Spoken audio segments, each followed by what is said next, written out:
Exclusive. The beautiful school teacher whose sentencing last week shocked America. Now, the student she had an affair with breaks his silence. What are your feelings for Mary Kay now? I love her. I love her with all my heart. The boy, his mother, and the baby born of the scandalous relationship. And a newspaper photographer aims his camera at the setting sun. I'm a skeptical news guy. This just takes you back a bit. Today, Angel in the Clouds. Then, a CBS News anchor and a marriage proposal before a crowd of 73,000 cheering spectators. Plus, pandemonium at the mall.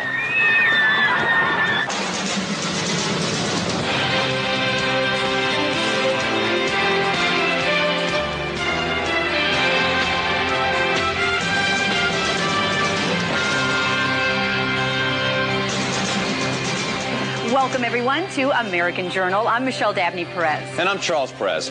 The other side now to a very high-profile story. You're about to hear from the 14-year-old boy who had a baby with his teacher. It's a scandal that shocked America. But now the young teen is speaking out with his mom and his baby daughter by his side.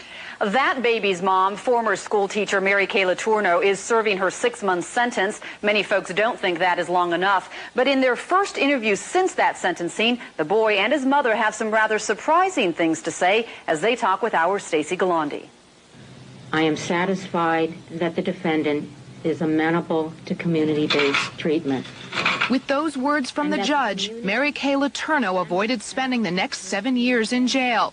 This attractive school teacher who had sex with a 13-year-old student had been given a second chance. It was wrong, and I am sorry. It was an emotional end to a sensational story, stirring a national debate. She may look all cute and pretty and everything. She is a criminal. She hurt this child. I think the punishment was just. For the first time since her sentencing, the teenage boy at the center of this scandal breaks his silence.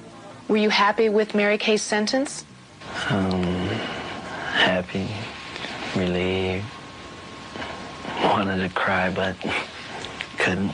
He's now 14, a little shy, but otherwise a typical teenager. American Journal agreed to obscure his identity. What are your feelings for Mary Kay now? I love her. I love her with all my heart. And there'll never, ever be another person like her. By all accounts, Mary Kay was an exceptional teacher at this Seattle elementary school. But it was here that she also began her affair with a student in her 6th grade class. Mary Kay was 34. The boy was 13, just a year older than Mary Kay's eldest son. She was just an innocent person, not looking around for boys to have sex with. And she was really looking for, was just looking for love, and she just found love in the wrong place. Incredibly, Mary Kay brought the boy to her home to have sex, the same home she shared with her husband and 4 children. She became pregnant with the boy's child, and in May, gave birth to a little girl they called Audrey. Since Mary Kay pleaded guilty to child rape in August, the boy's mother has been taking care of Audrey. At Mary Kay's sentencing, the boy's mother made an emotional appeal to the judge to spare Mary from more time in jail. Mary's not a bad person. She's just a human being that made a terrible mistake. To protect her family, she asked American Journal to mask her identity. Not only has she forgiven the teacher who committed the ultimate betrayal of trust, she also feels sorry for Mary Kay. Seeing Mary that day and her crying out for help. Please. Please help me. I believe her. I mean, what does she have to lose? She's lost everything else. Do you consider Mary Kay a member of your family? I would say she is. She is, after all, the mother of my granddaughter. For the past 3 months, this 30-something grandmother has been bringing 5-month-old Audrey to visit Mary Kay in jail. They have become friends now, but admits she was shocked when police told her in February about her son and his teacher. I got the shock on Wednesday, my son having an affair with his teacher. And Friday, I've been hit with another shock that he's going to be a father. The boy is now in the 8th grade, and his homework includes learning firsthand how to be a parent. At age 14, he seems to take fatherhood seriously. What does Audrey mean to you? Audrey is my little angel, a princess.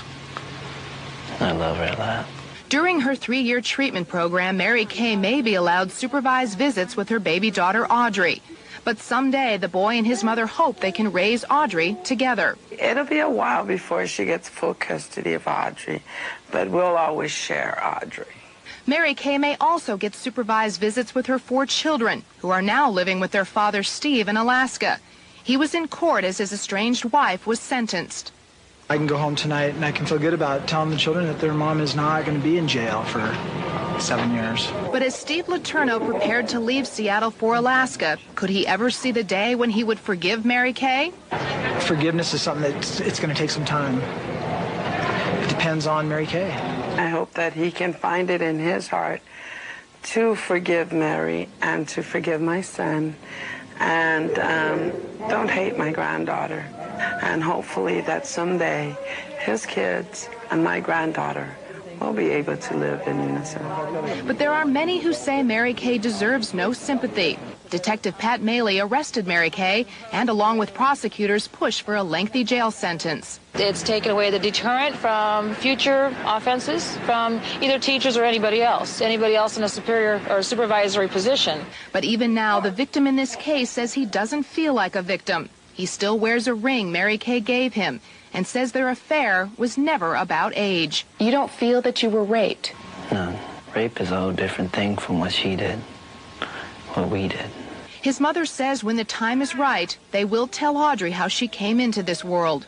I'll tell her that it was a love story. Because I think, it is a love story. I would take my love for Mary.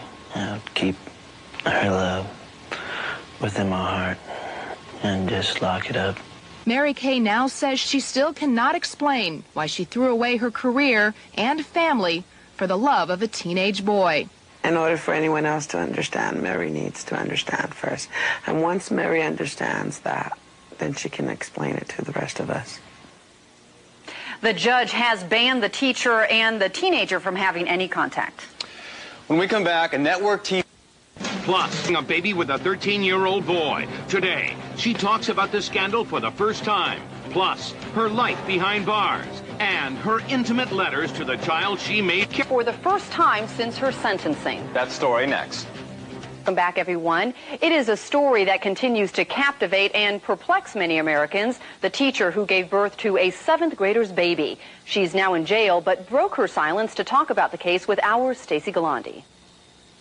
I did something that I had no right to do, morally or legally. Mary Kay Letourneau fell in love with one of her students. Now the Seattle school teacher is learning about life behind bars. Just 4 months ago, Mary Kay was living in this modest home in Seattle, surrounded by her 4 children. Her home today is the King County Jail, many miles away. Since Mary Kay pleaded guilty to child rape in August, she's been confined to a cramped cell like this one, 23 hours a day. She even showers alone because she's in protective custody. She doesn't have contact with other inmates at all. She has all of her meals in her cell. For the very first time since her sentencing, Mary Kay has spoken out. She called American Journal Collect from a payphone, her only link to the outside world. Today I am still in great pain. Pain for my children's loss, being apart from me. My one hope is that this will be a time for my children to give their gift of love to their father. In an exclusive telephone interview with American Journal, Letourneau described herself as an optimist. I am trying to make the best use of my time here. I get letters from the communities that really help. There's been actually a global outreach. Yesterday I received 17. Miss Letourneau, you are being granted the opportunity for treatment in the community rather than in prison. Mary Kay told us she thinks her sentencing was fair, but she isn't pleased about the coverage of her case, calling it a double standard. She is happy, however, that the boy and his mother are raising baby Audrey, now 6 months old. Knowing that she has the care that she has through her biological family has helped me quite a bit. Mary Kay and her 13-year-old student began their affair about a year and a half before she landed here at the King County Detention Center. During that time, they wrote love letters to each other. We obtained one of those letters, and in it she says, "I do know that you'll love me forever. I'm afraid to love you as much as I do, because I know you need to love someone in a different way, in a way that we can't have. All of this love you have for me, you get to give it to someone someday. If there wasn't such a thing as family loyalty, tradition, peer pressure, and laws, we'd have a perfect love. Maybe it's too powerful for this world. Never say goodbye. Forever, love." She was just an innocent person, not looking around for boys to have sex with. The boy, his face obscured by darkness to keep his identity a secret, is the focus of other letters, too. Quote, "The baby will happen. I'm confused about when. Anything else is so far from possible. I know you want to get married someday, and maybe you need to be able to have a wedding, a beautiful bride, a great celebration." It is a love story. The boy's mother, who's giving Mary Kay moral support, used to bring Mary and the boy's baby for jailhouse visits. Someday, her and I and the baby will be able to be together. The court forbids Mary Kay to have any contact with the boy, his family, or even baby Audrey. Since she went to jail in August, she hasn't even seen her 4 older children. They now live in Alaska with their dad, Steve Letourneau. Life as we once knew it is drastically changed. Mary Kay has reached out to her children by phone and by mail, including this letter to her eldest son, who is just 1 year younger than the boy who fathered Audrey. Here's an excerpt. "My house is only a visiting place until the divorce is finished. Then it becomes a home to you all. That may take several months to all work out, but it will all work out. That is God's truth. And based on American Journal's conversation with Mary Kay, she'll stay strictly within the judge's ruling, telling us, I am not one to fall into darkness, ever." I give you my word that it will not happen again. Please. Please help me. Help us. Help us all.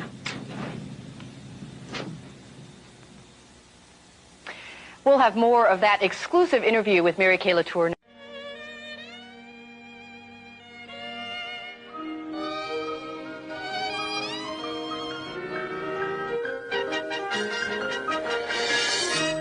Mary Kay, she's got it bad.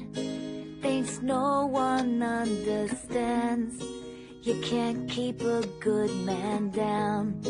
You can't stop when love's around. You can't close your lonely eyes. Though he's way too young to drive, but he's old enough to please you. Love me nuts and daisies, Mary Kay. Spin the bottle crazy, Mary Kay. Little John Doe's got it bad. When he first walked in her class, he never had a crush like this, except for Susie's mother. She wasn't like the other girls in the stuck-up silly world. He never seen someone so beautiful. Second base and better, Mary Kay. In a soft blue sweater, Mary Kay. Mary Kay. Under the bleachers, deeper and deeper. Oh, teacher,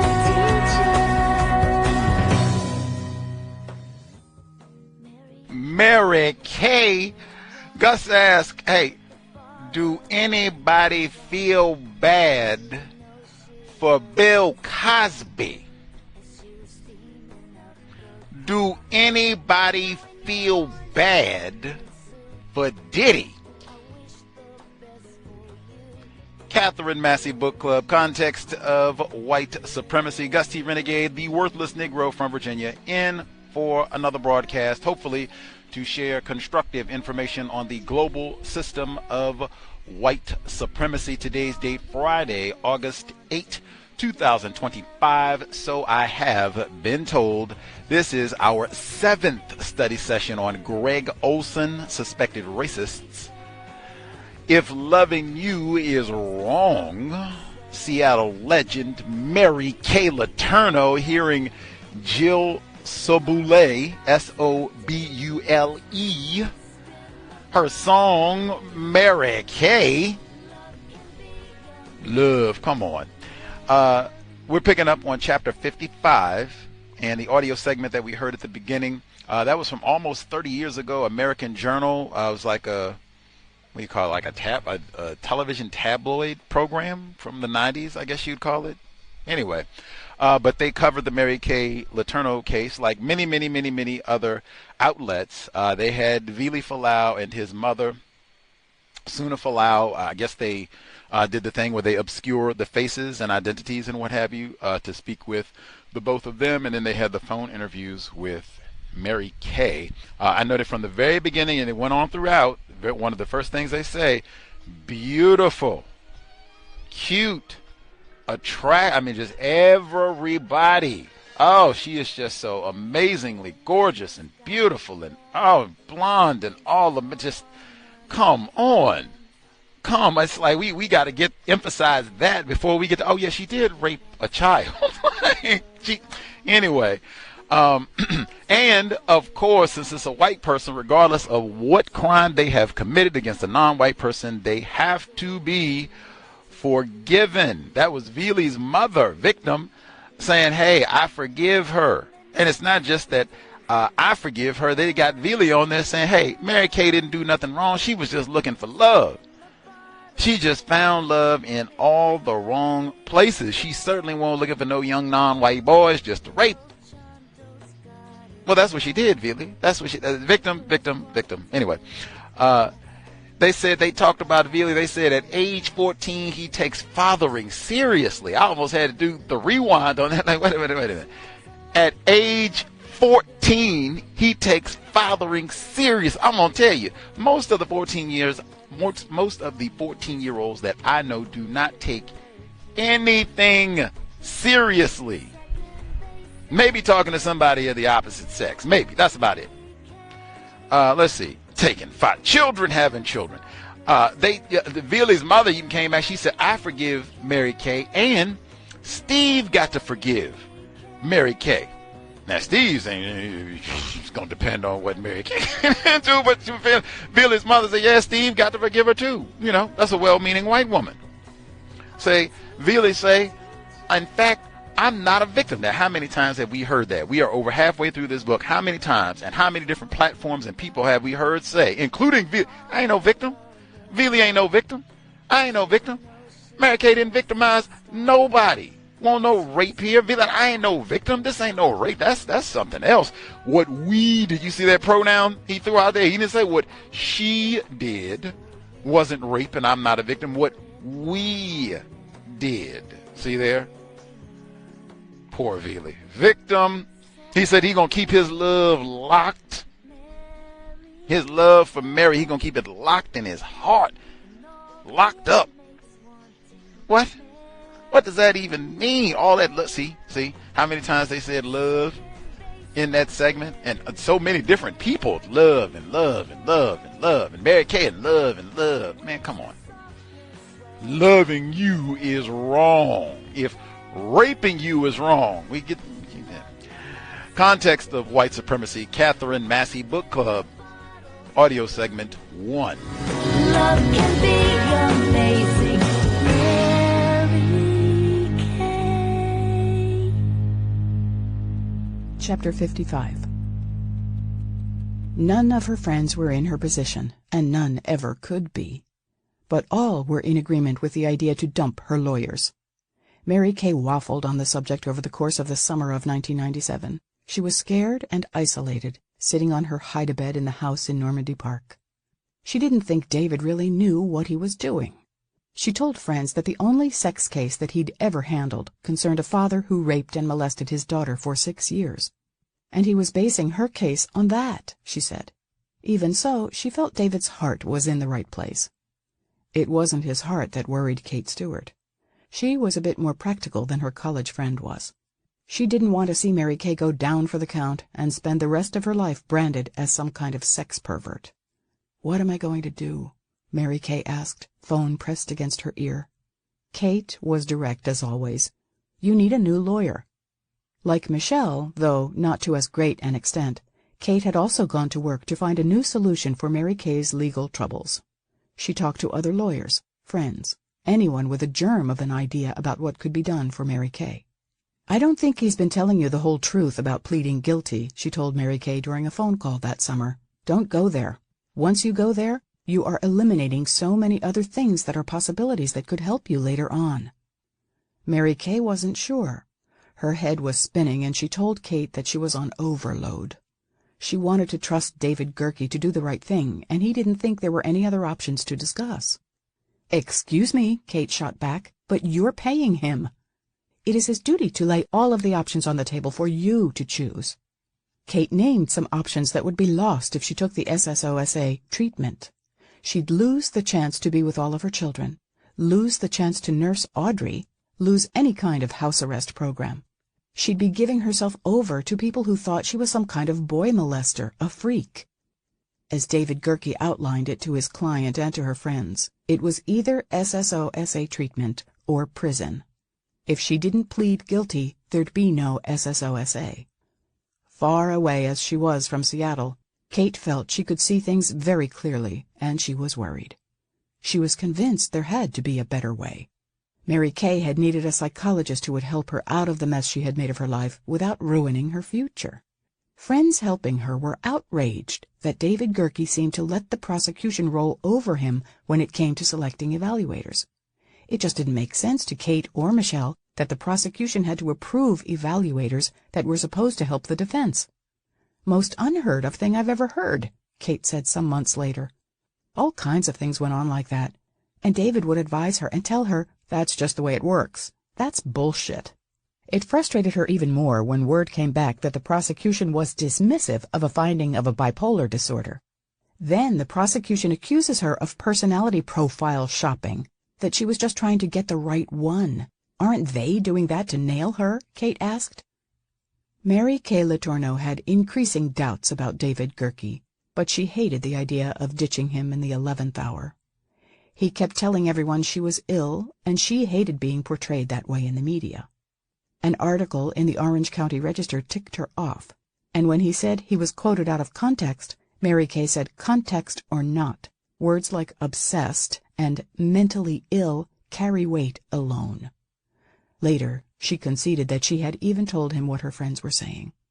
"Don't prove them right, David," she said. "Will you start showing them that you are what I believe you are?" She summed it up later. He did his best, but it wasn't good enough. Chapter 56. Mary Kay fiddled for what seemed like hours with her hair, her clothes. While Amber Fish watched Audrey, the subject of growing media interest, ironed and re-ironed outfit after outfit for herself and her baby. For Amber, it was oddly like old times back at Carriage Row. Mary Kay was running around the Normandy Park house trying to find the right outfit to wear, ironing and rejecting and making nervous jokes about it. But of course this wasn't old times. Steve was gone. All the Letourneau children were gone. A short time later, a photographer from the Seattle Times arrived to take pictures for the article Ron Fitton was writing. Mary Kay settled on the simplest outfit, and the veteran photographer agreed. She wore an oversized white T-shirt and blue sweatpants. Her infant, a white T-shirt and diaper. The shoot went well. The Times photographer suggested that the new mother sit on the hardwood floor in front of some boxes, all packed up with no place to go. Even before the shutter closed, the poignancy of the scene was heartbreaking. Mary Kay was swallowed by her T-shirt, swallowed by the boxes around her, alone with the baby, the only thing left in her life. Before the photographer packed up to leave, Mary Kay asked if she would do her the favor of taking some personal pictures of Audrey in a little red Samoan dress that Suna had given her. Mary Kay rolled her eyes at the ruffled and lace-trimmed garment. She told Amber that she thought it was the most ugly thing, but we'll do it to make her happy. The photographer reluctantly agreed. Amber thought the photographer seemed scared about doing the favor. "You can't tell anyone," she said. She took the film out right away and gave it to Mary Kay and said, "I can get in so much trouble for this." Mary Kay laughed a little. There wasn't much else she could do. "It isn't like I can go out to J.C. Penney's to get them taken," she said. Even though Katie Hogden would later say there were times when she would break down and cry for no reason, deep down she always knew there was a reason. The reason would emerge after the sobs that shook her body, after she had buried her face into a sodden pillowcase. The reason was painfully plain. It was always about her teacher, her tears seeded by the scandal that had taken a life of its own.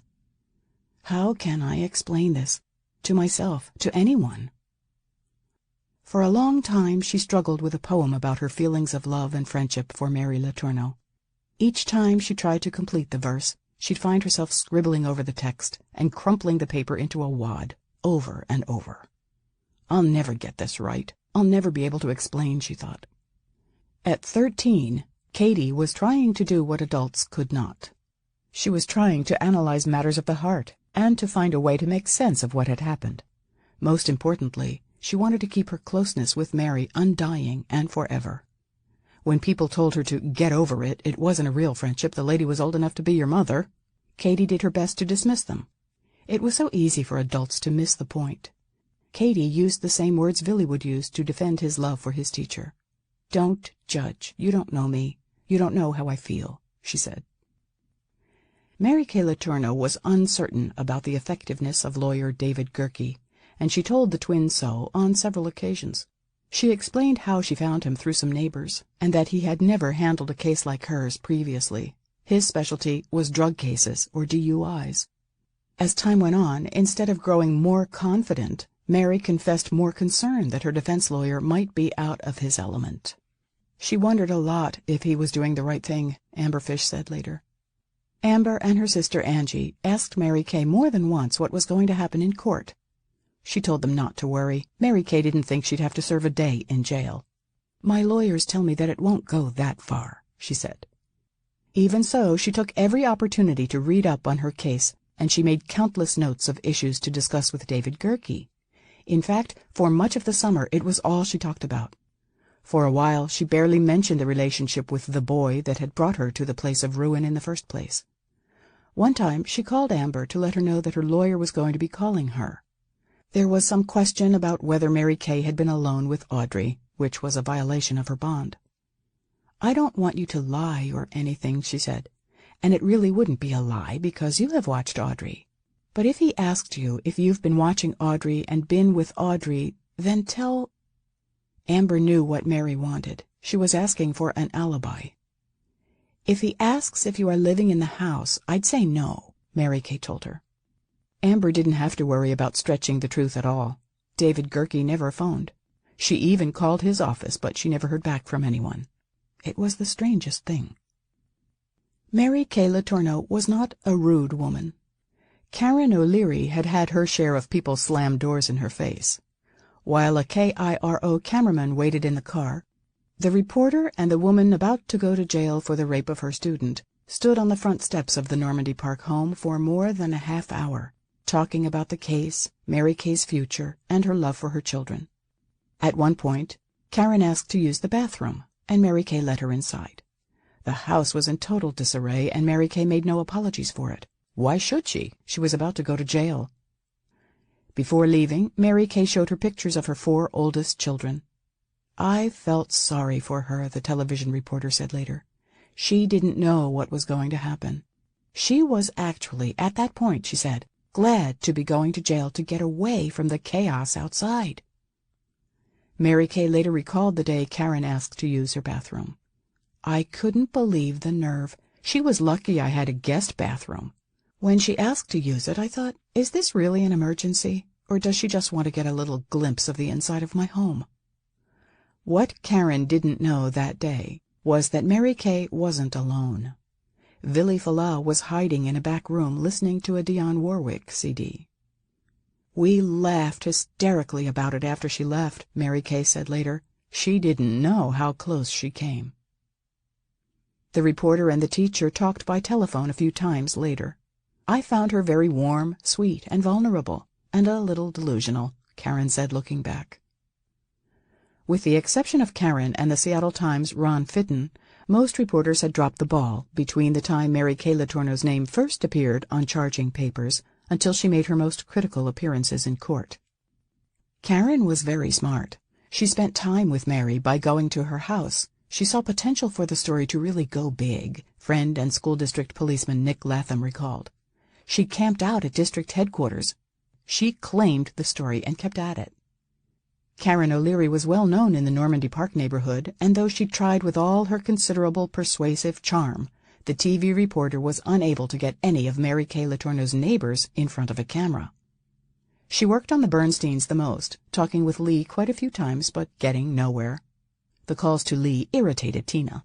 He didn't feel quite as sympathetic of that whole thing. I think he gave negative tones to Karen.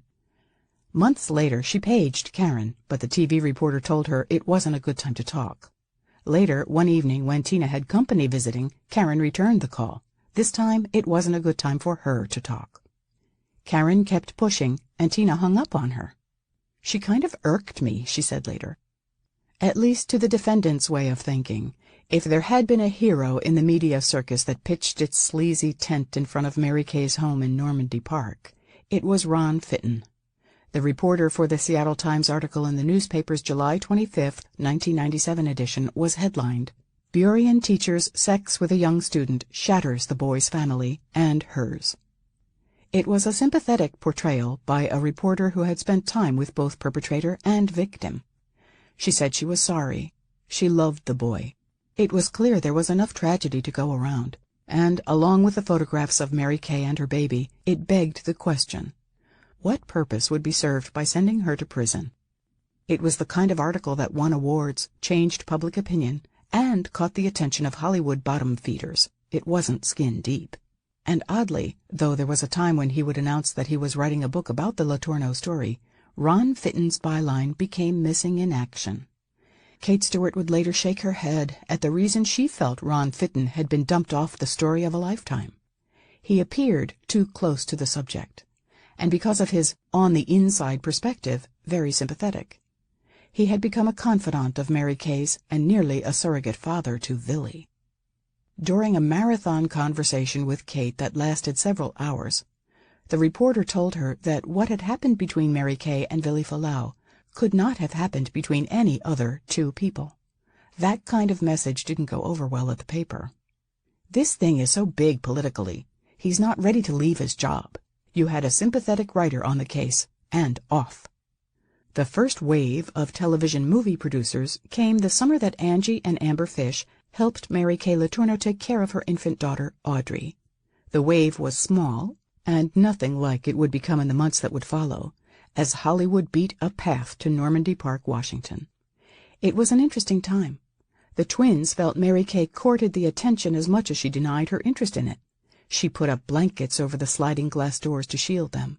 Yet there were times when the media caught her peering through her temporary partition. When the girls asked why she wanted to get involved in a television movie, Mary Kay shrugged. "It will be done anyway," she said.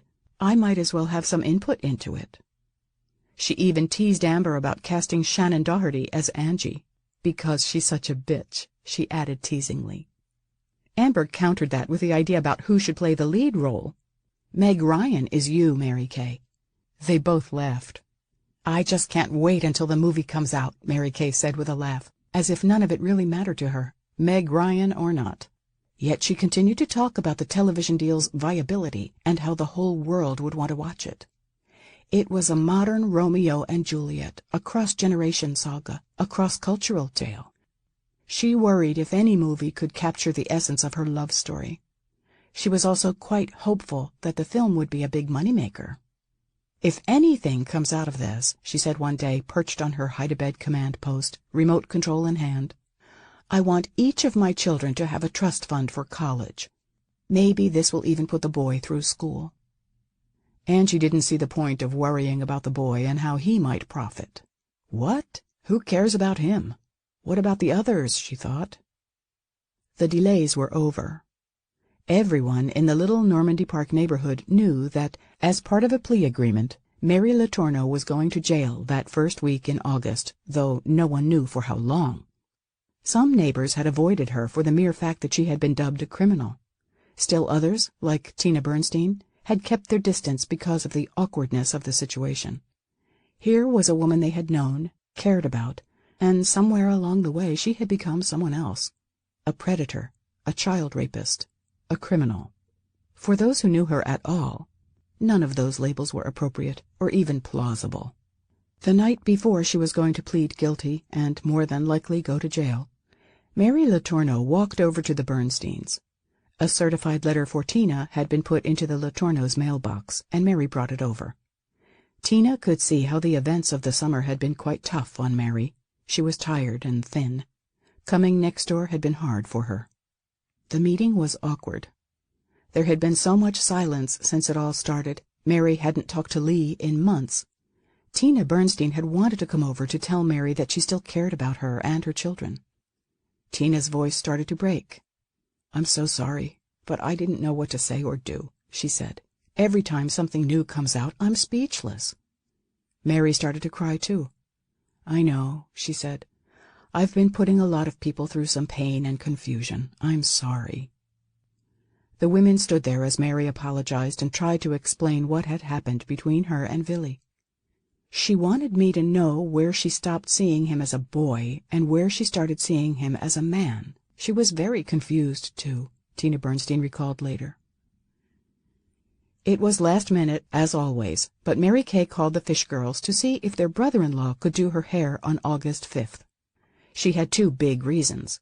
There was an interview the next day with Dateline NBC at the Gerke's house, and the day after that she was going to jail. The hairdresser called all over the South Center shopping area to find a salon that would stay open until he could get there to pick up the right supplies Mary Kay Letourneau needed to get her hair done, cut and foiled. "It might be the last time I get my hair done for a while," she said. Late that night, Mary left Audrey with Suna and returned to Carriage Row, parking in front of her old condo, and went to the Fish home. She tried to appear upbeat, joking and telling Amber and Angie and their sister Lisa that everything was going to work out. One of the girls had the new issue of Cosmopolitan and read aloud a love test. From her makeshift hair salon chair in the kitchen, Mary Kay joined in. "I haven't been able to goof around in a long time," she said, thanking them for the diversion. As they did the test, Mary Kay talked about Vili and how the two shared a special relationship that defied all reason. She said she was sorry for the pain their romance had caused so many people. And though she was going to plead guilty in court, it was a legal tactic, not real. "The only crime I'm guilty of is betraying Steve," she said. When her hair was done, the girls walked her outside. There was an awkward moment of silence. No one knew what to say. "I'll see you in 7, she said, and left before getting into her Fox. Amber and Angie talked after their friend and former neighbor drove away. Neither one thought Mary Kay was going away to prison. It would just be a little jail time, but not 7 years. There was no way. Early in the morning of the day of her interview with Dateline, Mary Kay Letourneau had been on the phones trying to locate her children. She knew they were en route with their father on a Northwest Airlines flight from Washington, D.C. to Anchorage, where Steve had taken permanent residence after staying with the Gardners that spring. She worked the phone like a desperate mother or a telemarketer because Steve would not tell her the flight time or number, and her sister Liz wasn't even answering her phone. She paged her son over airport PA systems across the country, Minneapolis, Detroit, Chicago. Finally, one airline employee, "An angel, one of my angels," Mary Kay said later, broke the rules and gave her the flight number. Steve Letourneau and the 4 children were listed on a flight arriving in SeaTac at 11:02 that morning. With a Nordstrom bag in one hand and a sack of presents in another, Mary Kay frantically found her way to the gate. For a moment, after she had gone to the wrong gate, she thought she had missed them and started to cry. "Jacqueline saw me," Mary Kay said later, tears coming to her eyes. She put her arms up and called for her mommy. She melted into my arms. They all did. Steve looked at me and said, "She knew you'd be here. She was calling your name before we got off the plane." My eyes said F you, but I said, and what if I wasn't? What if I hadn't been here? Those 2 hours at the airport would be the last time Mary Kay would see her children. The next day, August 7th, 1997, a haltingly repentant Mary Kay Letourneau joined the inmate population of the King County Jail. Among the prisoners there, she was by far the most educated, best-mannered, and most beautiful. Just as she appeared to Karen O'Leary and other news reporters back in March, when she first walked into a courtroom with her hair held up in a barrette and wearing a gray maternity dress, she didn't look like she was the type of person who belonged in jail. But there she was.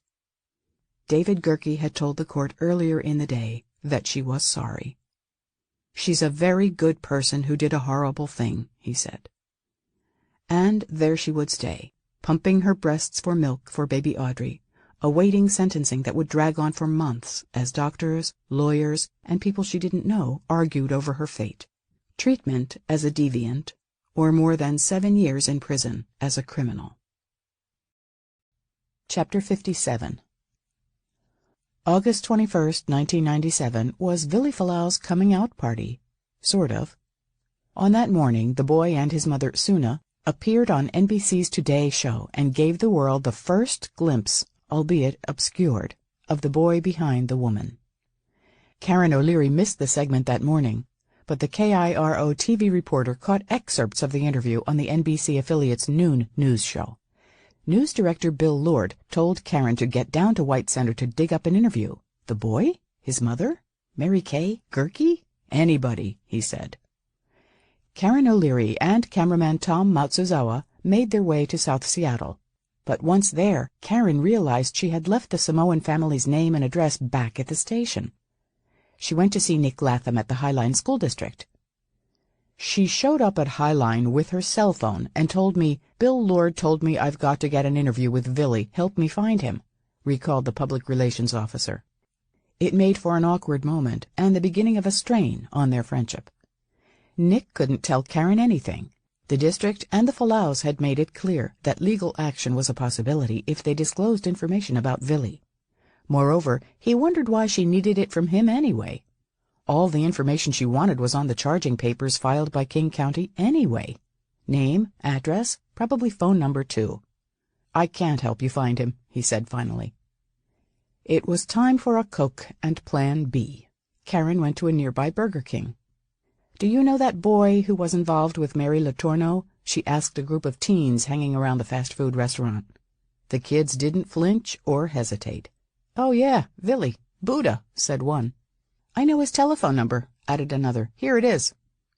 It was that easy at Burger King, and it probably would have been just as easy at Taco Time. The teens admitted that it was common knowledge that Vili was the mystery boy involved with Mary Kay Letourneau. Everyone, it seemed, knew. Some secret, Karen thought. Kids aren't dumb. They are observant. Everyone knew this boy. The house at White Center was modest and run down. Karen O'Leary left the cameraman in the car and knocked on the door. Vili answered. He looked like a boy of 13, maybe 14. To the veteran reporter, Mary Kay Letourneau's boyfriend/victim did not look like a mature young man, as the lawyers had tried to portray him. He was small, gangly, and self-conscious like a kid. Karen introduced herself, though she needn't have. Vili immediately knew who she was and said so. She said she'd seen the Today Show interview and the two talked about the story. "Now that you've done national TV, we'd like to interview you for a local story." "Okay," he said. They talked a bit longer, and Vili excused himself and went back inside. Karen could hear him converse with a couple of others. Later, Vili would tell her that his sister Lainey and his aunt were home. "We said we'd disguise his face using pixelation. He knew what that was," Karen said later. "We talked for 5 or 10 minutes. Then Karen asked to use the restroom. "I needed to use the restroom is all," she explained later. "It wasn't any kind of a ruse. I'm a television reporter. I didn't have a camera with me. What difference would it make that I was inside? He was already talking to me." A few minutes later, he brought out baby Audrey to show to the reporter and the cameraman. The baby was very cute, and they asked if they could take her picture. Vili said yes at first, but later changed his mind. "I don't think my mom would like that," he said. They took video of some of his artwork, the bassinet, and a car seat. When it came time for the interview, Vili considered the most appropriate venue. First, the inside of the house was all right. Then he thought the porch would be better. Finally, he said it would be best to tape it at nearby Hicks Lake Park. Before they left, Vili washed off a stylized M with a heart that he had drawn on his hand like a mock tattoo. He was embarrassed and didn't want any kids to see it when he was on television. He was embarrassed not because the M stood for Mary, which it did, but because he thought friends would tease him for writing it on himself. Sitting at a picnic table not far from the tennis courts in the park, Vili Fualaau gave his second major interview. And though she'd hate to admit it later, it was the most important of Karen O'Leary's career. Not for what her subject said, but for how it would affect her life for nearly a year. Vili talked about an uncle who had started getting involved with an older girl when he was 12. The uncle married the girl, and they were still married. The story was interesting because it told Karen that Vili had been exposed to and accepted early sexual experiences within his family. As they talked and the camera recorded the soft-spoken boy's words, Karen O'Leary observed something that surprised her. The rape victim still cared for the perpetrator. She wouldn't have thought that a boy would have such strong feelings for a woman over such a long period of time. He still cared for Mary Kay. He said that his brother had tried to fix him up with other girls, but he refused. He was waiting for Mary Kay Letourneau. As they talked, he barely made eye contact with the reporter. He seemed shy and vulnerable. Nevertheless, he did drop a couple of bombshells. He said he and Mary Kay had planned the pregnancy, and that they were still planning to get married. He wore a silver engagement ring engraved on the inside. Mary Kay, he said, wore a similar ring. The disclosures that afternoon were shocking because they revealed a relationship that was ongoing, and a relationship that had been very deliberate. It was not about a teacher who had made a mistake. It was all planned, and it wasn't over.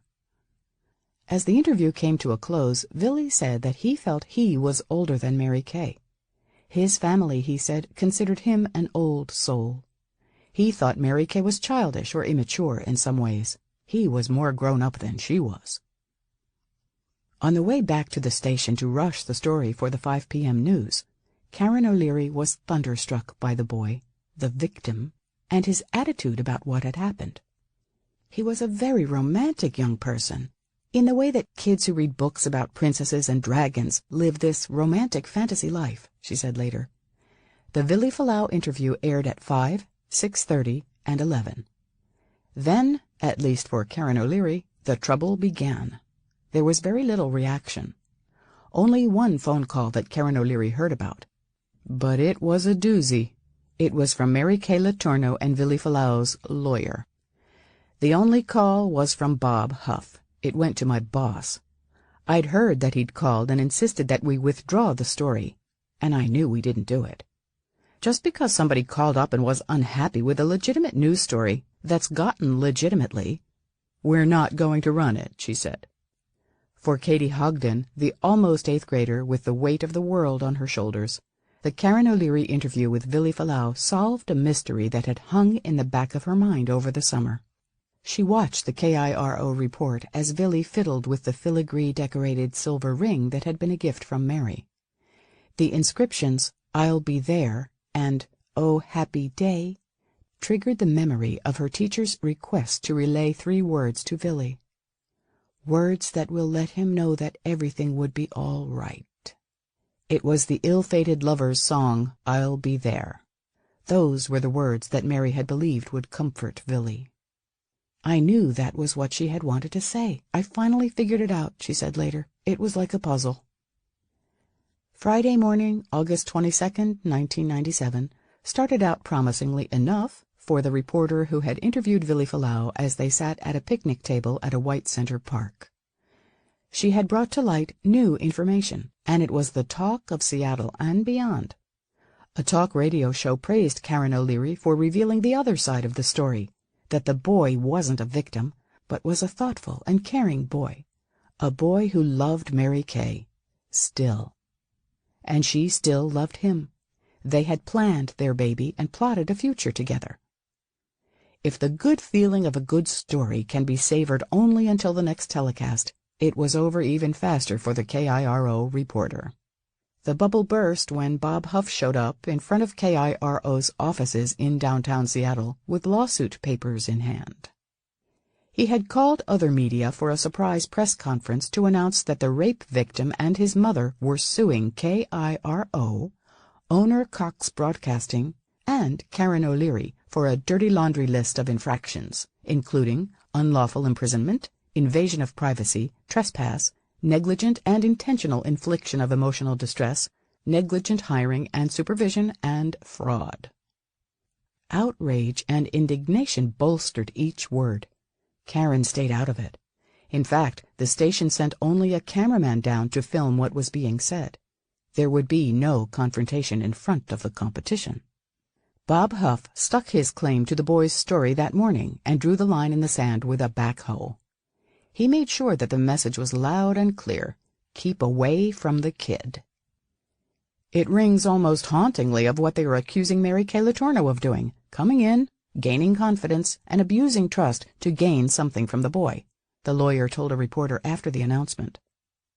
Karen O'Leary certainly had plenty to consider, but one thing troubled her more and more, something that hadn't been apparent until Bob Huff showed up waving papers in front of KIRO. She knew Bob Huff as Mary Kay Letourneau's attorney along with David Gerke. Every time she had seen David Gerke in court, Bob Huff had been there too. But she was unaware he had anything to do with Vili Fualaau. So strange. It seems like an amazing conflict of interest that you would represent both the rapist and the rape victim, she told a friend. But Bob Huff's doing that. It seems shocking to me. Bob Huff didn't completely disagree. He thought the situation was curious, too. The lines were blurred in the Letourneau triangle. The rapist's chief supporter appeared to be the victim's mother. In addition, he later suggested that the prosecutor's office just wanted the whole thing to go away, and by doing battle over Mary Kay and Vili's shared representation, it would only focus more attention on their story, fallout that would only serve the strange alliance's goal, more ballyhoo. I was keenly aware that you can't be a representative of people with a conflict of interest, Bob Huff said later. But that unusual thing here is that even though they were rapist and victim, they had the same commercial interests. Vili wanted to make money, and Mary wanted to get her story out. As she faced the first lawsuit in her career, Karen O'Leary found herself in an odd position. She was a reporter covering a case in which an offshoot of it was a lawsuit against her. Over the next few months, she would see what it felt like to be called a liar, manipulator, and a fraud. A dentist from Mukilteo, Washington, sent a note. Did you get a thrill questioning this young man about his sexual adventure? The TV reporter would also see how a boy and his story was twisted and turned for what his lawyers appeared to want more than they wanted justice. Karen O'Leary deduced two reasons for the lawsuit. One had to do with the upcoming sentencing hearing. The other had to do with money. With sentencing coming up, David Gerke and Bob Huff were promoting the position that Mary Kay Letourneau was a victim of her own mental imbalance. She was an upstanding teacher who made a terrible mistake. She needed mercy, not condemnation. Treatment, not prison. The KIRO interview showed a side of the defendant that didn't mesh with that strategy. Vili said the pregnancy had been planned. Mary Kay Letourneau was going to marry him. It was a deliberate and calculated relationship. The lawsuit was a muzzle on the media. They didn't want that out, Karen said later. They didn't want anyone else to get to Vili. They knew Vili would talk. At least to Karen, the second effect of the lawsuit proved to be the most enduring. Bob Huff and David Gerke were sitting on a story that could mean money. Movies, books, television interviews. Bob Huff, who had that curious role as an associate of David's in the beginning of the case, now had a real job. He wanted to make sure no other reporter tried to approach Vili. He threatened everybody else. Nobody else better go to that boy. Nobody else should interview him, Karen told a friend of Bob Huff's purported tactics. Karen saw the Today appearance as a promotional effort for the marketing of the Forbidden Love story, and her free interview in the park had thrown a wrench into the plan.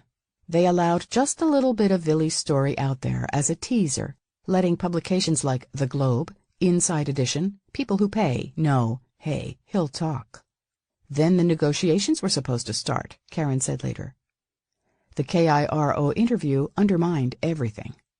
Vili Fualaau was giving the information away for nothing. That wouldn't do. Not for him, for Audrey, or for the lawyers. Most importantly, some observers felt, for the lawyers. Bob Huff flatly denied that the family wanted to sell out. He made the point perfectly clear during an interview with the Seattle Post-Intelligencer. This is their lives, and they're not going to cheapen it. The KIRO lawsuit wasn't the only pending legal matter. No one knew it at the time, but Bob Huff had contacted the Highline School District the week before Vili went on TV. A notice of claim alleging the district had been negligent in the hiring, supervision, and retention of Mary Kay Letourneau had been sent to district offices in Burien. The notice of claim merely rings a warning bell. The statute of limitations for any negligence runs for 3 years after the minor's 18th birthday. The district responded a day after they received Bob Huff's letter. Their investigation showed that the district did not have any knowledge of Mary Letourneau's improper relationship with her student, and therefore had not failed to act in the best interests of the boy. Mary Kay was livid when she learned of Bob Huff's letter. He did it on his own, she told a friend. He just did it to see if they could scare him into doing something, paying something. Feeling sorry for Mary Kay Letourneau was best left to those who saw her as a Joan of Arc for a forbidden love. She had recklessly and spectacularly ruined her life. But it was something she had done to herself. Although TV reporter Karen O'Leary had compassion for the teacher, it paled next to the sorrow she felt for the 4 Letourneau children. She could not fully imagine the devastation it had brought to their lives now and ever after. Imagine the pain of being rejected by their mother because she's choosing a 12-year-old over their father, but also over them ultimately, she said later. Lawsuit or not, she felt it added up to a mental illness. It had to be. Karen was convinced that Mary Letourneau was in Fantasyland and needed treatment, not prison. The Letourneau children deserved a mother who was made well, not jailed. She believed it so much that in the middle of a San Francisco vacation the Monday after the lawsuit was filed, she agreed to appear on CNN's Burden of Proof to argue her position. It turned ugly, and Karen learned firsthand how rotten the other side of the camera can be. They were just vultures, the Seattle reporter recalled of the hosts and other panelists who wanted Mary Kay locked up forever. They were terrible, and I was defending Mary. They chewed me up. They all sided against me. Whenever some teacher-turned-rapist tidbit hit the papers or television or even the White Center grapevine, it ignited dissent and discussion. The Matson house, with its big-screen TV, was always a center of such activity. Rumors began to circulate that Vili would not be waiting for his teacher girlfriend, and he was already playing the field. To be fair, most considered the boy somewhat shy, artistic, a tranquil presence in a sea of middle school turmoil. At least that's what he could have been if the relationship with his teacher had remained private. But it didn't. And those who knew him knew that the girls were after what Mrs. Letourneau had. Shorewood parent Nick Matson had heard stories of the Samoan boy's conquests and refused to give him any slack. Even when his wife Tandy reminded him that Vili was no longer in elementary school, he was growing up. So what? Is he going after college professors now? Tandy Matson shook her head. What I'm saying is that kids his age can understand. Understand? He's their hero. He bagged a teacher. You're just jealous that you weren't one of those kids back then. Granted, what happened was wrong, but it takes 2 people to do this. Oh, gee, don't get started with me. When Savannah is in 6th grade. Oh, please, Tandy said, stretching the word please into 2 syllables. Nick ignored her. And her teacher's over there molesting her. You're going to say, it's okay, it takes 2 to tango? Oh, mister, she ain't moving out of here till she's 30. Nick shook his head. His wife didn't get it. It was rape, he repeated. Tandy wouldn't hear of it. There's a big difference between a male and a female. No, there isn't. Yes, there is. And so it went from household to household, from city to city. Everyone had an opinion. Chapter 58. As far as many of the teachers in the staff room at Shorewood knew, there had been no personal relationship between Mary Letourneau and Beth Adair, the music teacher, until after Mary's arrest. And none of them knew how deeply Beth had become involved with Mary, and how often she helped out with Audrey during the summer. On the surface, it appeared an odd fit. Beth was older, not glamorous, and certainly not the live wire that Mary had been. She was a mother and a recent divorcee. But Beth seemed to share at least one characteristic with her new best friend. Beth relished talking about herself and her painful divorce. One teacher who was going through a divorce about the same time handled her pain and legal matters privately, not Beth. She would just be on the phone and very dramatic. Her divorce went on and on. Be nice to Beth, people kept saying. Beth's crying. From September 1997, the music teacher appeared obsessed with the Letourneau saga, making visits to the jail, running errands, talking to Suna and Vili on the phone from the staff lounge. She got way too into it, said a veteran teacher who was at Shorewood at the time. Beth would be there crying or laughing the whole year long. She was so distraught sometimes she couldn't teach class, so she'd show movies. Her devotion to Mary Letourneau, the woman who had ripped a hole in the heart of Shorewood Elementary, was an insult to those left to pick up the pieces. While they understood that Beth needed to be needed at that particular time in her life, the staff room was not the appropriate command post. She said her involvement was the Christian thing to do. Mary needs a friend to help her out, she said. Mary realizes it was wrong now. The other teachers agreed. The former teacher needed the right kind of help, but they doubted that Beth's running around town on Mary Letourneau's behalf doing favors for her was the right approach. For months, the teacher group iced out the music teacher. She was totally isolated that year. You'd go into the staff lounge and nobody wanted to talk to her. It wouldn't be that we wouldn't have wanted to talk to her if she wanted to talk about the weather, but all she wanted to talk about was Mary. For teachers outside of Shorewood Elementary, it was equally rough. Word reminders, they were called, came down from the district. Remember, don't touch. Don't be alone. Don't let it happen to you. Ellen Douglas and others were miffed by the warnings. That was a choice one teacher made. I was insulted that they were implying that this could happen to just anyone. Months had passed before everything that everyone knew was spoken. One teacher from Shorewood was so upset by the thoughts that had passed through her mind, she never told anyone about them. She recalled an incident in January 1997. It was an early release day, and a handful of teachers had gathered in the faculty lounge to work on a school musical production scheduled for the spring. The musical was always the big event of the year, a traditional celebration for all students, and the big send-off for the 6th graders who were leaving Shorewood for Cascade Middle School. Beth Adair had been in charge of the program in previous years, and though the music teacher had not abdicated her leadership role in 1997, personal problems had obviously distracted her.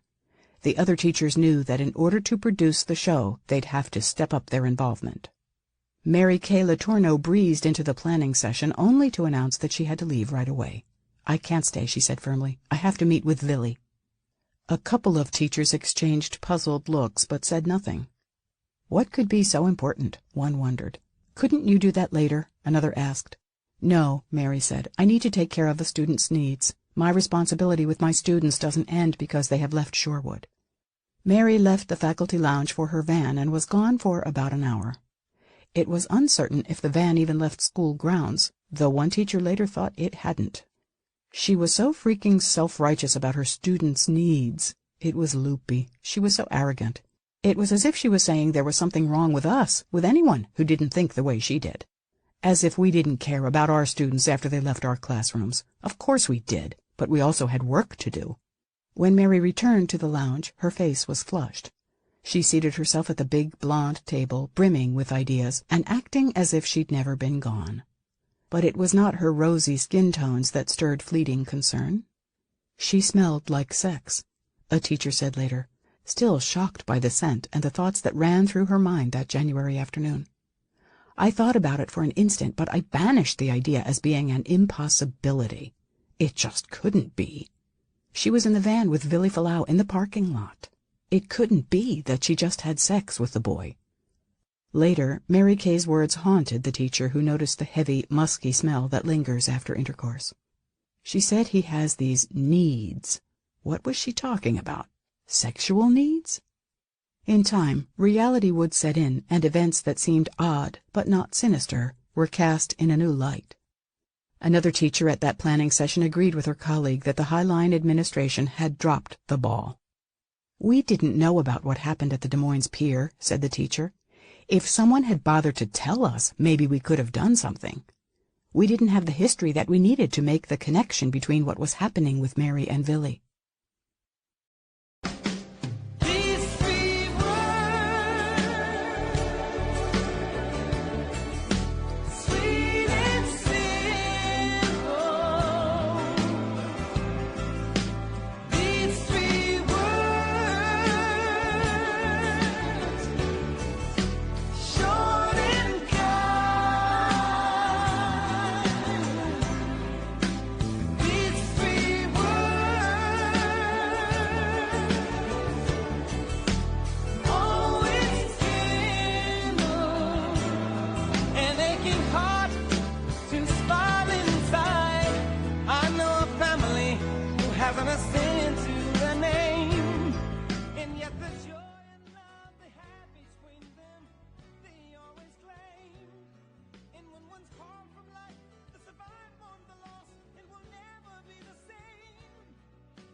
Context of white supremacy. When Stevie the Great, when he say, "I know a family that hasn't a cent to their name," he could have been talking about the Fualaau family. Yes, yes, yes. Didn't we hear Vili up there drooling, salivating? That young white lady came in, had her brand new pair of kicks on, and ooh wee, I sure do like me a pair of shoes, ooh wee. And then we heard he and his brother, they out looting, robbing people for their fila jackets. They still make filas? They still make them? Stealing coats, see? Could have been talking about the Fualaau family, right? Now, I didn't just play that for no reason. I'm so glad it came back up in the text this week. Previously, when Mary Kay was trying to get the little white girl to traffic messages to Vili, prohibited communiques, she said, "Well, we got these 3 words." And I thought then, I said, man, that tacky white girl, because white people in general got long history. They love some Negro crooning. I said, I could see Mary Kay sitting in the van listening to Stevie Wonder. I could see that easily. But we heard the 3 words this week, "I'll be there." We'll cue that up for next week. But I felt okay because she said Vili was in the house, and we've heard that a few times where it seemed like she got Vili hidden, tucked away someplace in the residence when he's not supposed to be there, listening to Dionne Warwick. I said, oh man, I could easily, if that's the type of music that they sit around listening to. She got her Kango hat. She's of the same ilk. Mary Kay, we love to sit around and listen to a little Negro crooning. Yes, I could easily see them listening to Steve. That same time period, even little Aura Kelly. Being truthful about things, because that's the same time period.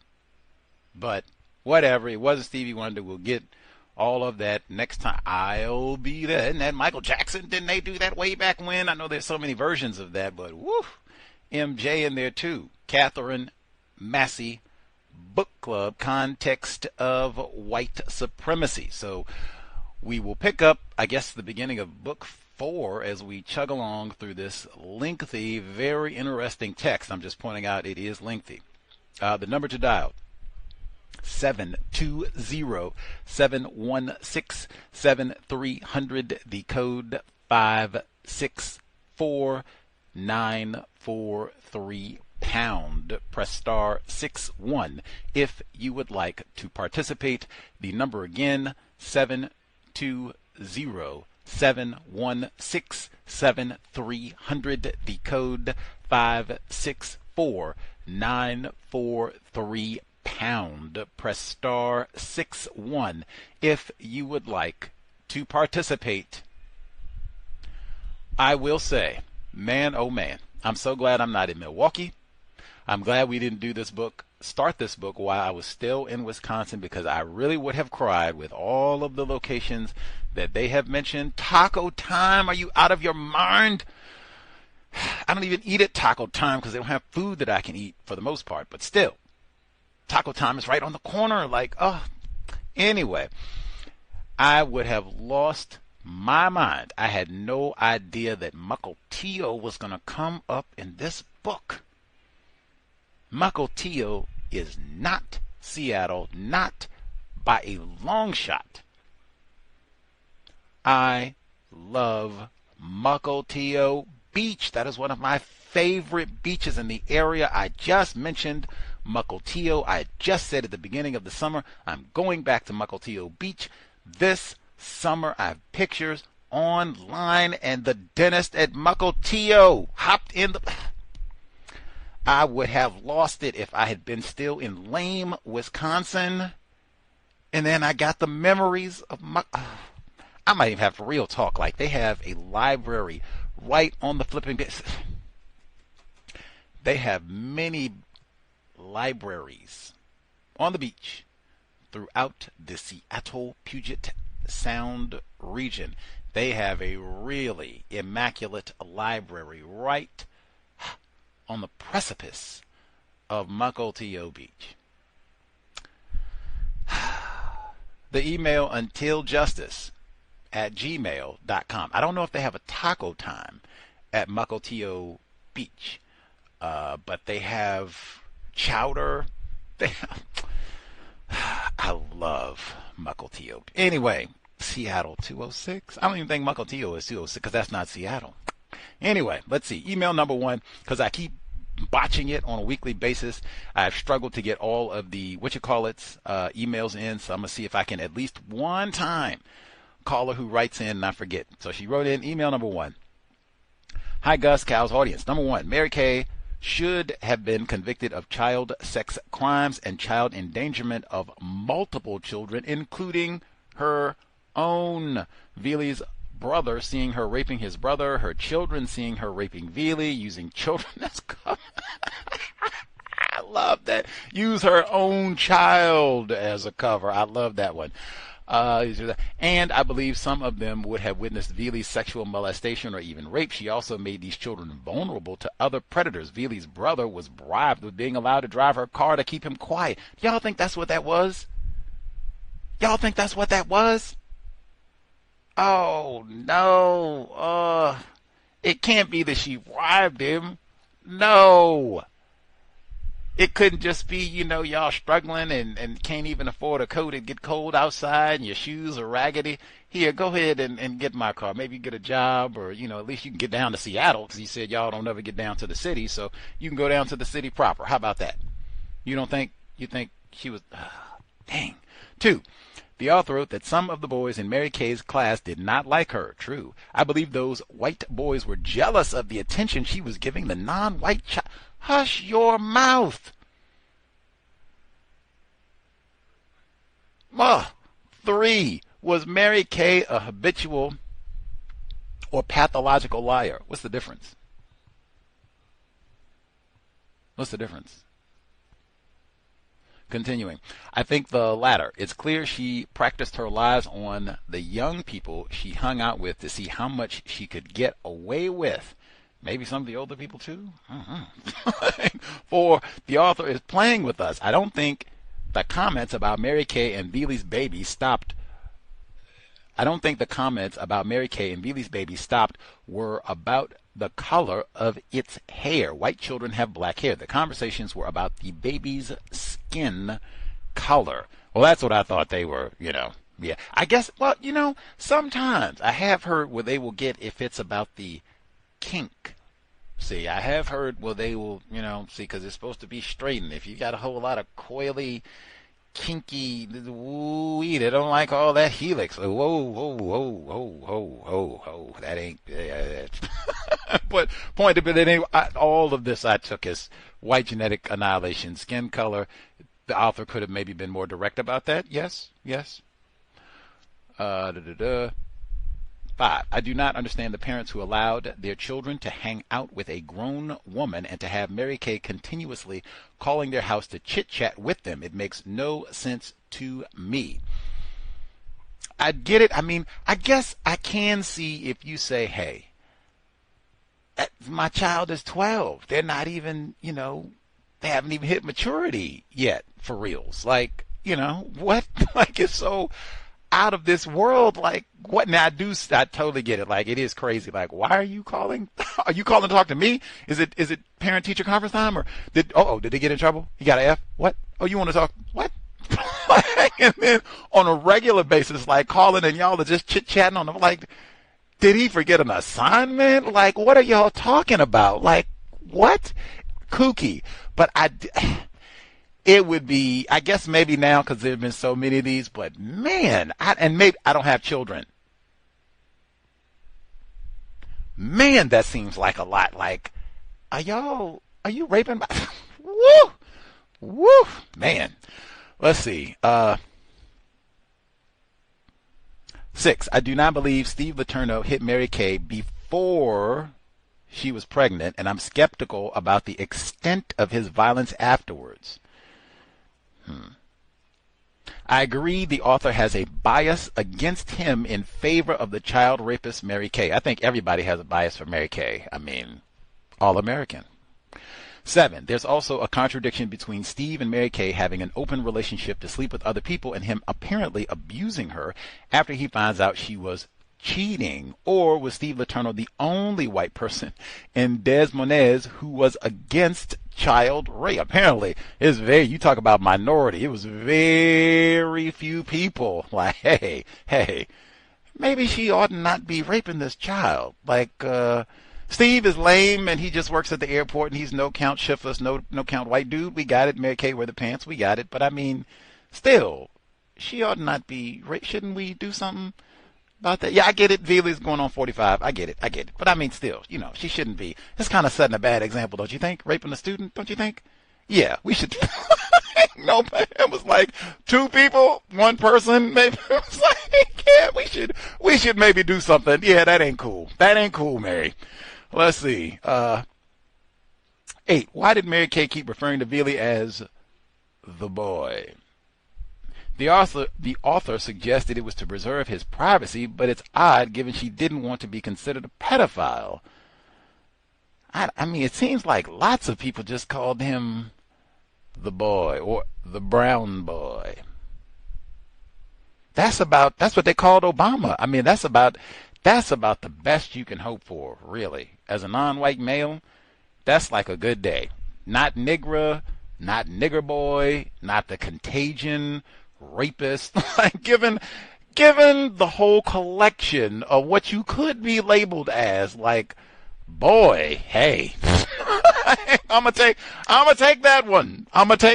All right. We can hit that. I mean, I got it, and I'm not a man anyway. So hey, we'll work with that one. We can work with that one. But I don't know, like what.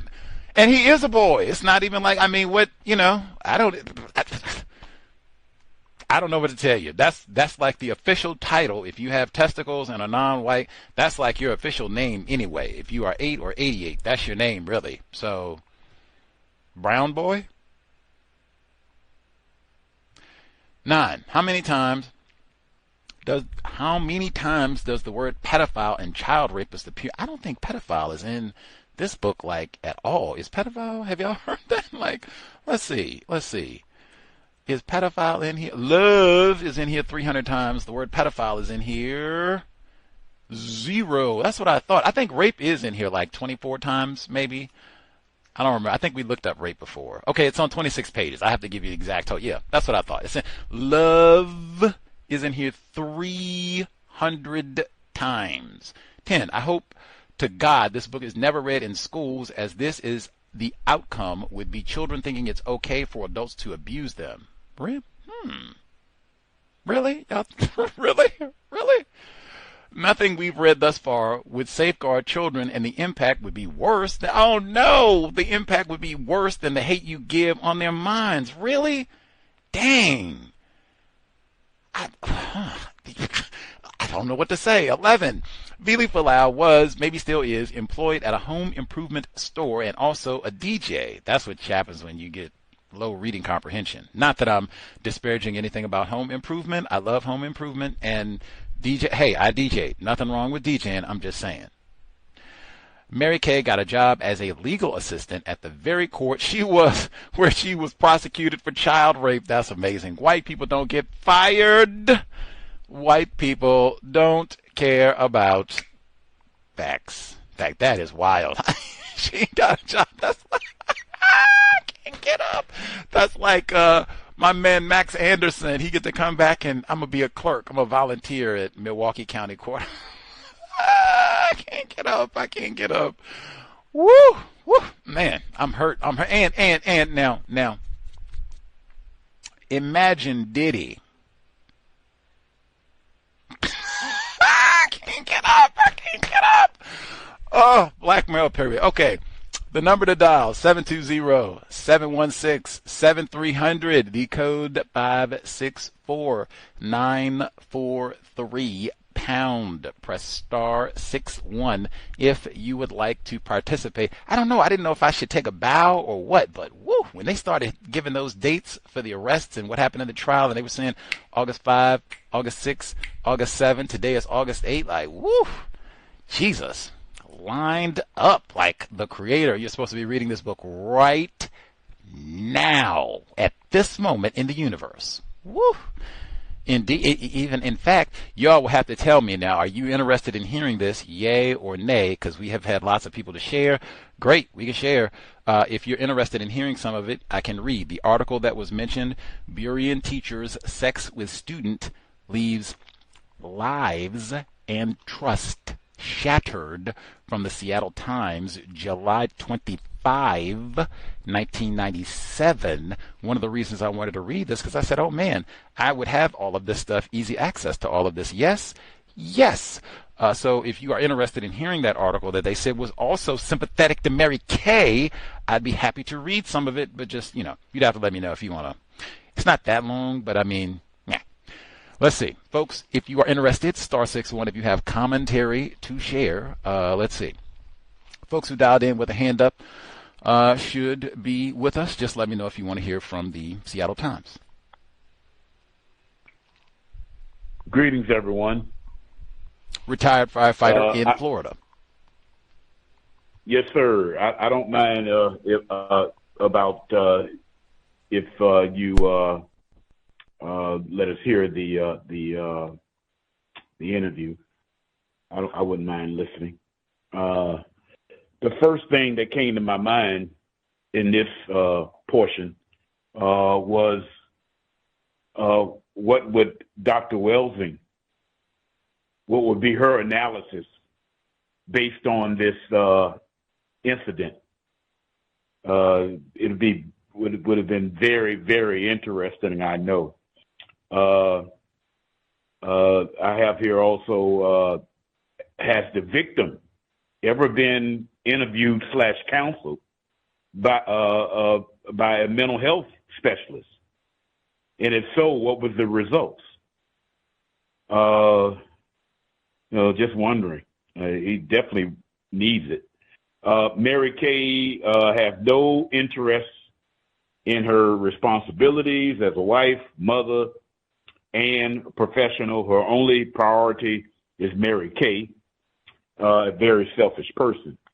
I was thinking as the reading was being done. It's not surprising that some of the press was actually giving her support.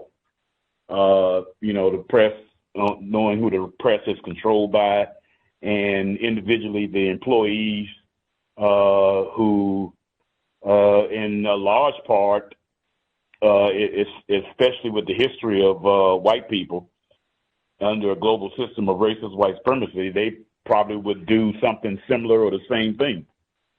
Under a system white supremacy, this would be identified as something like an awkward love story. They'll find a way to make it something close to legitimate. I have here also, it wouldn't be surprising that the movie that they were talking about would be appreciated by some confused non-white people. I would think so on that. I don't know if it was ever a movie on it, but in these days, commentary is quite popular on the internet, and I probably would, if I would look up something like that, which I probably wouldn't. It'd be a lot of favorite checks to the movie as far as from the standpoint of her being legitimate in this relationship.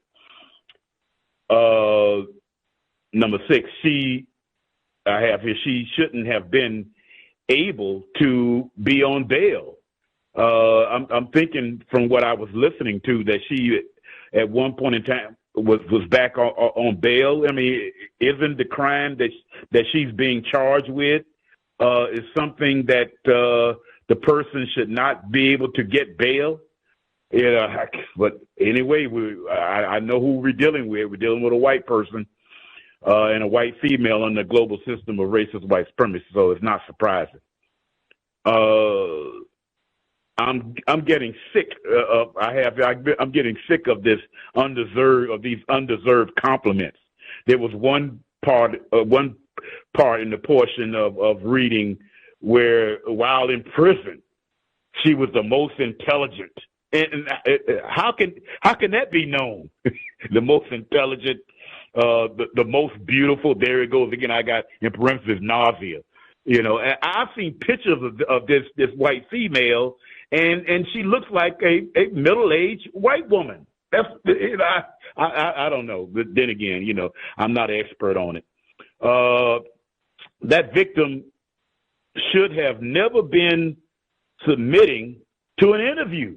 I mean, if you're going to put a 14-year-old child that's been raped on an interview, I mean, it just goes to show you how she took advantage of the parent and relatives. The press did, as well as Mary Kay, and they just running rampant and making money off of this incident. In that sense, the victim should have never been submitted to an interview or showing the baby. I mean, it's just insanity. It's just utter insanity. Number 9, if these interviews are legal and constructive, why are child sex tapes criminal? That thought came to my mind. It's just a contradiction all around.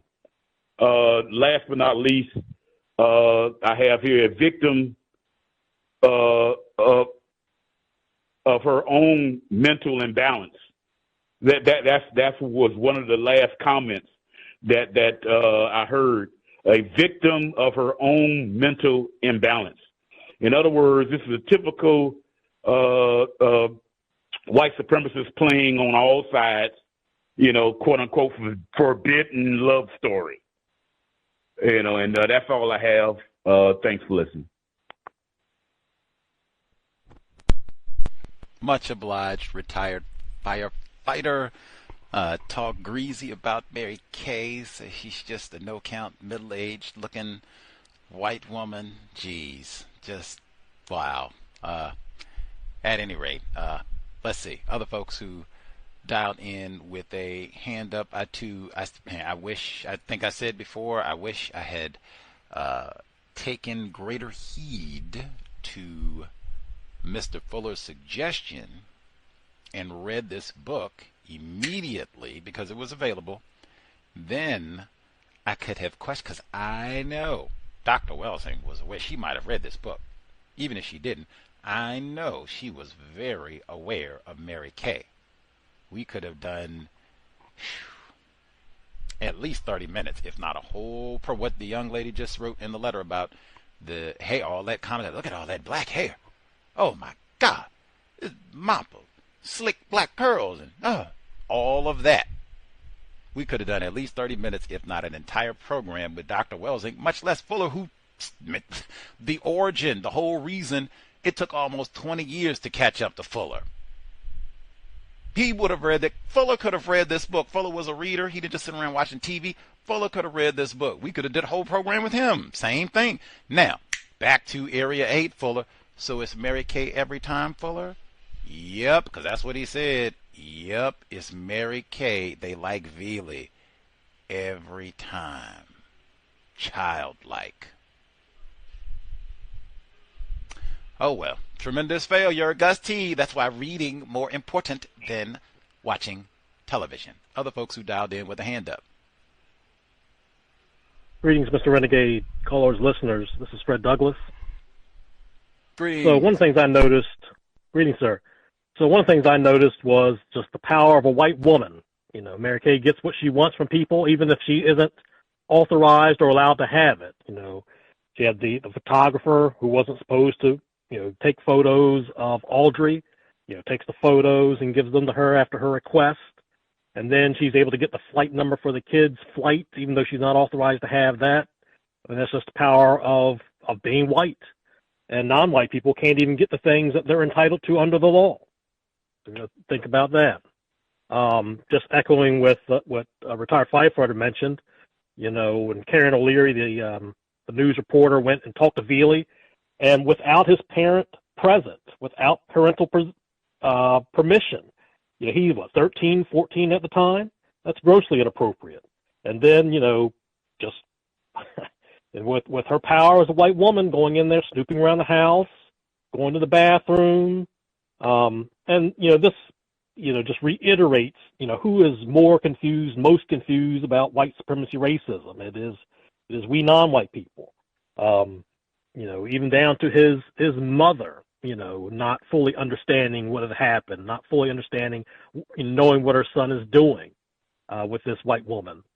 Vili is portrayed as so mature in anything that he does. He's, but Mary Kay can be innocent or ignorant about what's going on. He's been manipulated, raped. One of the things that emphasized Dr. Welsing, Mr. Fuller, sex is one of the most powerful acts, and that was one of his first encounters of sex, and of course he's going to be, overwhelmed by that, and just go show her control. She gives him a ring, usually the man gives the ring, some sort of engagement ring, pulling him. Again, Vili is the least sympathetic person in this book. I mean, he gets no sympathy at all. I mean, he is to blame for these things. He is, while Mary Kay, the Letourneau kids, Steve, they all get, something beneficial towards them. Some negative things might be said, but at the end of the day, there's sympathy for them and what they're going through. But I don't hear that from this suspected racist author at all. I thought it was interesting that there was mentioned that Vili wanted to make money in this, as if, he is this cool, calculating fellow. Also, talked about how the prosecutor's office wanted to wrap up this case, this rape case. Again, with Vili being the non-white rapist, I think it was the previous chapter, next to the last chapter, the Matsons were talking about, the husband was talking about how Vili was playing the field, Vili the rapist.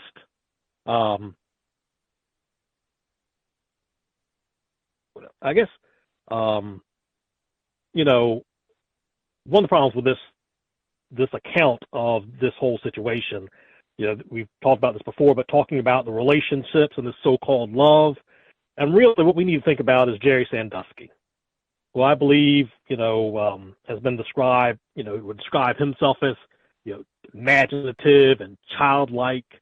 He wrote, letters to his victims. He gave them gifts, made them feel special. that's what we're talking about here, not some love affair, Romeo and Juliet has been mentioned by the author. And then again with the teachers pretending to be ignorant, this woman comes, leaves a meeting, goes to this van, which people think may not have even left the parking lot, comes back smelling like sex, and no one reports that to the officials in the school. Again, the kids all know this relationship with Vili and Mary Kay, and these teachers supposedly don't. I think this is just an example of the white supremacy racism, no snitching. The kings and queens of no snitching, white people. So, but that's all I have. Thank you. Let's see. Wait a minute. Before you make your slick accusation against the white collective. So, if Mary Kay, she's in the staff meeting or whatever at school, she goes out to the van, and it's not Vili. She goes out to the van, and it's Thad, 12-year-old white boy. Is the no snitch policy still in effect? Well, I think no snitch, would apply, anytime a white person does anything incorrect. They're not going to necessarily tell on them about that. All right. Jerry Sandusky was allowed to operate, they say, for years, by some accounts, decades. Much obliged, Mr. Douglas. Other folks who dialed in, if we have missed you totally, *61.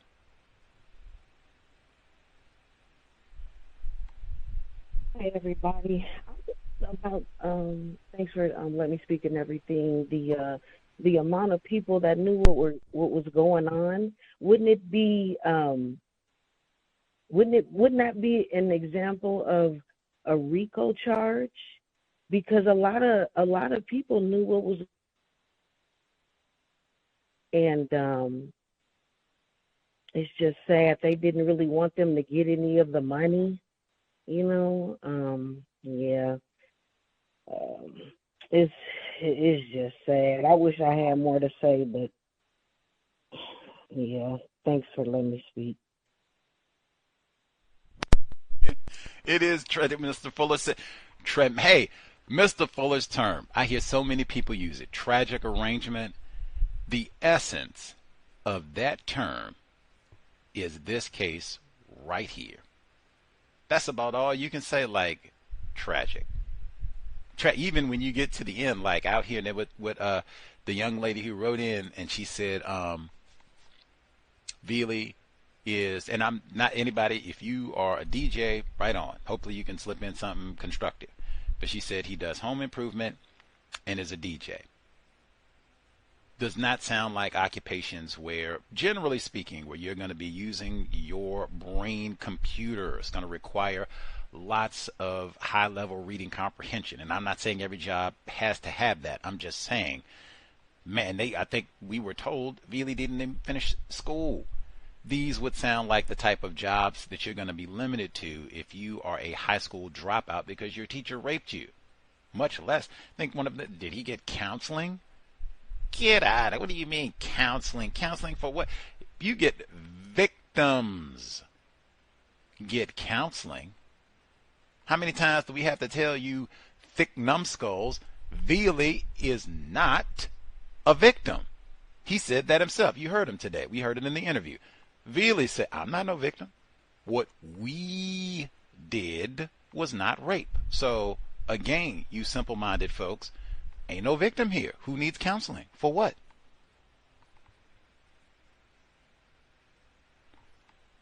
Continuing. Other folks who dialed in, we missed you totally. Proceed. Hi, can I be heard? Heard both of you. I think I heard Lauren first. The other lady can go first. Oh, well, Lauren is conceding. Z's mommy, proceed. Okay, thank you.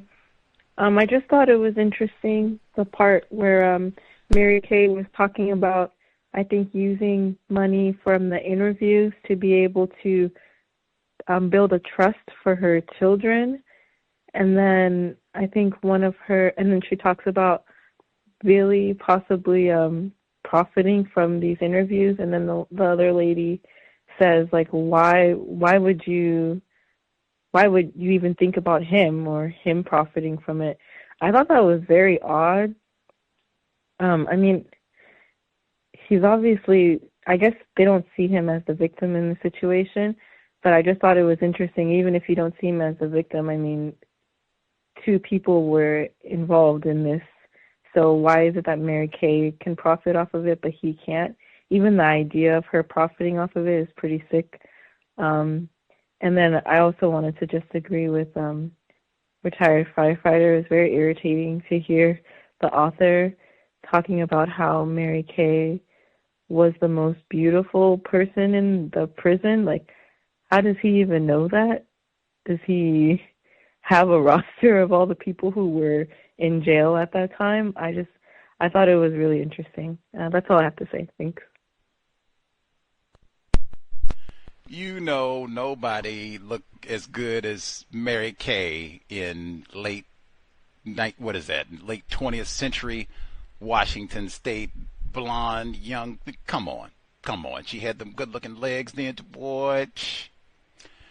Anyway, much obliged, Z's mommy. And it even seemed like she was trying to say the same thing, that, well, they didn't see him as a victim. Why would they? There's no victim here. Vili is not a victim. They see him as either the boy or Vili really is about 45 years old, you know. We've taken them college art classes and things, and, you know, he had sexual manly urges, manly needs, and Mary Kay was kind of childish and simple-minded, so Vili, they really about the same age. They both about 39 or so, really. Victim, schmictum. Ain't no victim here.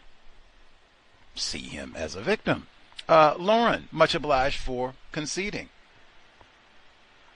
Yes, sir. Can I be heard? Yes, ma'am. Okay. From that audio, the audio clips you played before session 1, it said the victim in this case says he doesn't feel like a victim, and that made me think of what Harriet Tubman, when she was talking about freeing the slaves, she talked about other people classified as black who didn't know they were slaves. You know, and I just thought, not knowing you're a slave doesn't mean you're not a slave.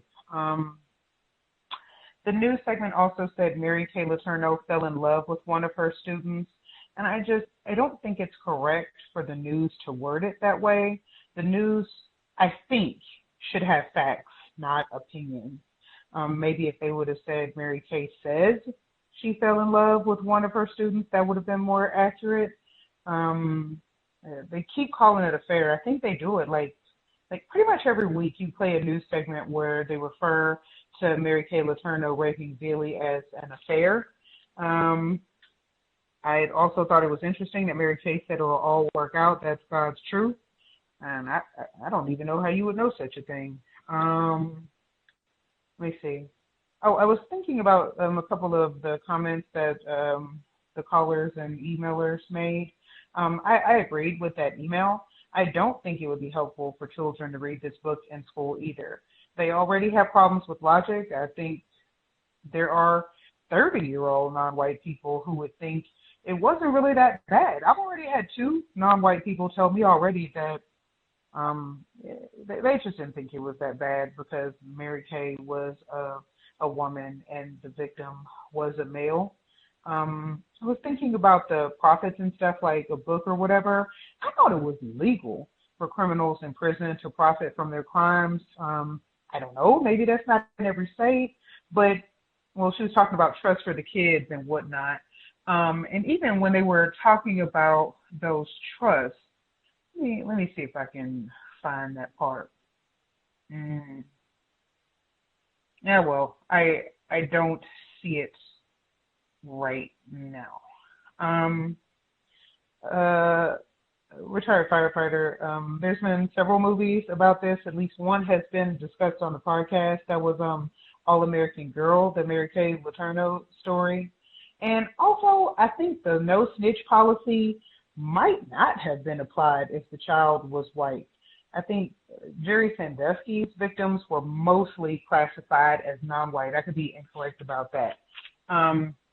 As far as the reading, it's that Mary Kay had a psychologist who would help her. Mary Kay had needed a psychologist who would help her out of the mess she had made of her life without ruining her future. And is that the role of a psychologist, to help you out of a mess or to help you escape punishment? I thought the role of a psychologist or a psychiatrist might be to help the patient perceive and understand reality, no matter how unpleasant that might be. Katie, it said when people told her to get over it, it wasn't a real friendship. That lady was old enough to be your mother. Katie did her best to dismiss them. It was so easy for adults to miss the point. Katie used the same words Vili would use to defend his love for his teacher. Don't judge, you don't know me, you don't know how I feel. I think that relationship with Katie was probably inappropriate as well.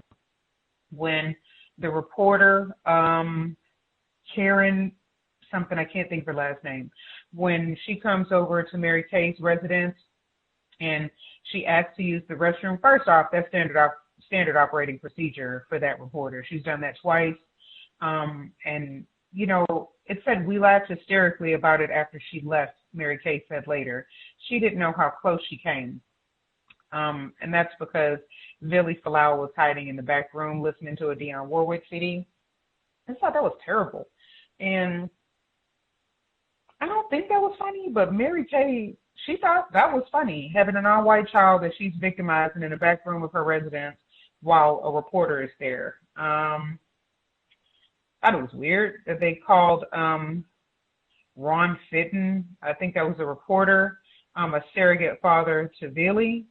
The previous caller, Mary Kay said, if anything comes out of this, she said one day, perched on her hide-a-bed command post, remote control in hand, I want each one of my children to have a trust fund for college.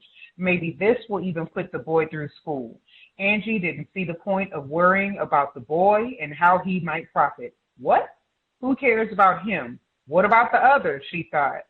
And same thing. I'm just like, dang, nobody seems to care about Vili. Also, it said the hairdresser called all over South Center shopping area to find a salon that would stay open until he could get there to pick up the right supplies Mary Kay Letourneau needed to get her hair done, cut, and foiled. That means she's getting her hair made lighter than it naturally is. I doubt she was getting her hair darker. And I think that's what the foil is for, to make it lighter, the highlights. When she gets to court, the reporter said she didn't look like she was the type of person who belonged in jail. I wondered if white people ever think a white person should be jailed for victimizing a non-white person. I think they think it's impossible to rape a non-white person. The reporter, she went to, I can't remember where she went, like the police station or the courthouse trying to get information about Vili. She didn't get it from there, but then she goes to Burger King and she got the information very easily about Vili. And I thought, just of how many people would not tell on Mary Kay, but when it was time to get information about that non-white child, that was pretty easy, and no one hesitated on that one. As the interview came to a close, Vili said that he felt he was older than Mary Kay. His family, he said, considered him an old soul. He thought Mary Kay was childish or immature in some ways. He was more grown up than she was. Non-white people, we are so confused. It said she watched the Kiro report as Vili fiddled with the filigree decorated silver ring that had been a gift from Mary. The inscriptions, I'll be there, and Oh Happy Day triggered the memory of her teacher's request to relay 3 words to Vili. I thought they played that song on Oh Happy Day on the movie All-American Girl. I don't know. And also, like the 3 words. Is it possible? I don't know. I doubt. Maybe "Oh Happy Day." That's 3 words, but maybe that wouldn't be the 3 words. Let me see. I think that's all I have for this week. Thank you for allowing me to speak.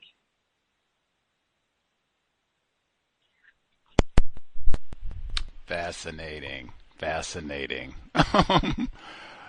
Man, I just want to make sure I get on the record for our dearly departed, sick white sister, no longer with us. They got to make sure I told you she's not a real blonde. Did you see? She's talking about the 4C. Told you that's not even real. I see your roots. She's been gone a long time, and she's not all that all-American and blonde. I think is in the book. Pedophile is not in the book at all. Blonde is in this book, I think, about 3 dozen times. And they say she's not even really. Any hoodles. Let's see. Great point. I had the same thought process. The great Harriet Tubman. It is very important to recognize, wait a minute, I am a victim. Fuller emphasized that too. I am a slave. If that's true, then let's not be messing around, man. Don't be, come on. Let's see. I didn't hear anybody say that they didn't want to hear the report. Real clear, especially since I think Lauren mentioned that they said Fitton was Ronald Fitton, and that's, I mean, there's so many levels of inappropriate. Why is a Seattle Times reporter a surrogate father to a non-white rape victim child? I don't understand. Is he non-white or white? I have to see. Is this Ronald Fitton fella? Maybe he's still alive. Burien teacher's sex with student leaves lives and trust shattered.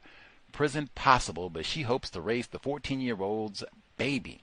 He wasn't 14 anyway. Mary Kay Letourneau. They spell her name here with a capital T. I don't know. I don't know what's up with that. Had gotten herself into deep trouble, and she knew trouble was about to get deeper. 34 years old, a mother of 4 young children, a highly regarded grade school teacher. She had just learned she was pregnant. The child was not her husband's. Worse, much worse, the father was a child himself, a 13-year-old boy she'd mentored since 2nd grade, had taught just a few months earlier in her 6th grade class at Shorewood Elementary School in Burien. Letourneau knew she wouldn't have an abortion. She also knew that the baby's racial mix... I can't get up. Wait a minute. I can't get up. We've read like 2/3 of the book. Ain't nobody said nothing about whoa, the racial. They didn't say black hair in this one. They just the baby's racial mix meant that the public would eventually learn the truth about what she had done. She sat in her classroom one day and listed the possible consequences for her and others. Those consequences have been enormous, worse than she ever thought possible. Her 4 children have lost their mother, at least temporarily. The boy, who turned 14 1 month after his daughter was born in May, is in counseling. Well, I guess he got some counseling, if that means anything. Her students have been traumatized. She and her husband are getting a divorce. He's moved out of the state, out of the continent. Letourneau will never teach again. Her house is for sale. She is charged with child rape. On August 7, she'll plead guilty. 3 weeks later, she'll be sentenced. As part of a plea agreement, she may spend a short time in jail, followed by a treatment program. If the judge turns down the deal, she could be sent to prison for up to 7 years. Letourneau has said she is deeply ashamed of herself for having had sex with the boy, for violating the sacred trust of her family, her profession, and her society. I think what I've done is just horrible, and I wouldn't want anyone to think I believe it's acceptable. It's not. Though Letourneau has been ordered to have no contact with the boy, she continues to hold romantic feelings for him. And the boy's mother, who describes her son as physically and emotionally old... I'm sorry. She's a victim. Apologies. The boy's mother, who describes her son as physically and emotionally old beyond his years, he's never been a typical 13-year-old, said he loves Letourneau back. Prosecutors and some experts on sexual offenders don't see it that way. They see a woman in denial and a boy who may have been emotionally scarred. Women who have sex with boys are more likely to present their crimes as a love affair, and much more. I got to turn the page. This is old school, right? Newspaper. Okay. To hold on to that belief, said Florence Wolf, co-director of Seattle-based Northwest Treatment Associates, which counsels sex offenders, but it's still exploitation. Lots of 13-year-old kids are physically mature, very intelligent, but this business of a 35-year-old woman making a love commitment with a 13-year-old boy is hard to fathom. What 13-year-old has the capacity for that kind of love? Facts. Joy in work, but not in marriage. Mary Katherine Letourneau was born one of 6 children in a strict Catholic family in California. She was popular, smart, pretty, charming. Did they say, like, if they were writing about Obese, Michelle Obama, you pick the nigger. Would it be all that Obese? He was handsome, dashing, smart, good looking, witty. Like, are you serious? Like, come on. And everybody does it. We've heard at Arizona State, and they get married. Joy, I walked into my classroom every Monday and knew I was in the right place, she said. There was always a waiting list of students for her class. Teachers at C.O.W.S would say, and parents raved to one another about her ability to reach their children. The teachers and principal all gave her high marks. What in the hell? Said Shirley Hodgson, director of human resources at the Highline School District. They all thought and still think she is a good teacher, a good person. What? Fuller says no such thing as a good person in the system of white supremacy. Letourneau said it didn't take her long a few years ago to notice the little boy in her second-grade class with extraordinary artistic abilities. Something else set him apart, she contended. There was a respect, an insight, a spirit, an understanding between us that grew over time. She said there was a bonding that was pretty instantaneous. It was a kind of feeling you have with a brother or sister. So this is incest? A feeling that they're part of your life forever. But I didn't know what it meant. I felt that one day he might marry my daughter. Or me. Letourneau said she introduced the boy to the piano and bought him art supplies. He sketched and drew for her. As he went from 2nd to 3rd, 4th, and 5th grades, she was no longer his teacher, but she said the bond between them grew stronger. By 6th grade, he was in her class again. By then, she said, he was my best friend. We just walked together in the same rhythm. W.T.H. All the while, the boy was maturing. His family had always considered him old beyond his years. Repeat, what does that even mean? His mother said she'd often called him an old soul. I'm sorry. I did it 2 times because I don't know what the hell that means. By then, Letourneau's stormy marriage was at its ebb. One day last summer, to show her affection, the boy surprised her with a silver ring. Oh, now see there, step down. See there, old Lauren trying to say that Mary Kay gave the ring. See, he's a manly man. He does manly things. He went out and worked and got her a ring. See, he's a manly man. He later told police that when he placed it on her finger, then reached to take it back, they looked intently at each other. For him, it was a turning point. It wasn't long after that day that the two first had sex. Prosecutors say that continued until February and beyond. Not long after the sex started, Steve Letourneau found letters his wife had written to the boy. See, they use the same thing. To the boy. They don't say to the victim or even to the child. He went to the boy. He went to the boy's home and asked him straight out if he was involved in sexually with his wife. The boy, what the hell? The boy admitted that, yes, he was. For a while, Steve Letourneau kept his knowledge of his wife's actions and later her pregnancy to himself. Then he told relatives. One of them told Child Protective Services and Highline School District officials, to prosecutors and some sexual deviancy experts, the facts of the case speak for themselves. Oh, wait a minute. Mary Letourneau stole the boy's childhood. As a consequence, they say she should be imprisoned or, at the least, required to take part in a rigorous sexual offender program. I have no sympathy for her, said Wolf of Northwest Treatment Associates. When we hear it here, the proclamation of love, it is a rationalization. Did she care about his welfare, about what could happen to him by becoming a father at 13? That's the best question we've heard. Facts. I don't want to hear no BS about Vili was serious about being a... Get out of here, man. Finish school. How you going to be serious about anything at 13? And you got a racially ambiguous child. All that foolishness about love. Be logical, man. I don't see where she's acted in the... Wait a minute. If you really care about Vili, get him some shoes.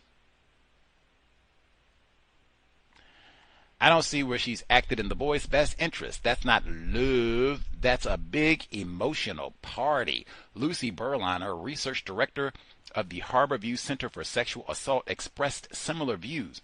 Ooh, I think I know where that is. The idea that an attractive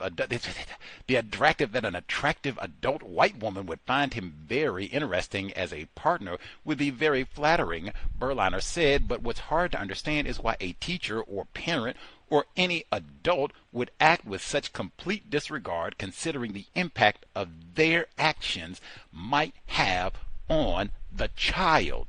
Even if she does genuinely have feelings for him, there is no context for a relationship like this to be normalized.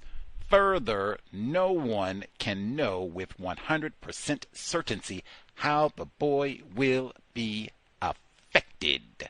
And we'll stop there. There is more, but, we'll get to it. If you are interested in hearing the rest, we can do so later.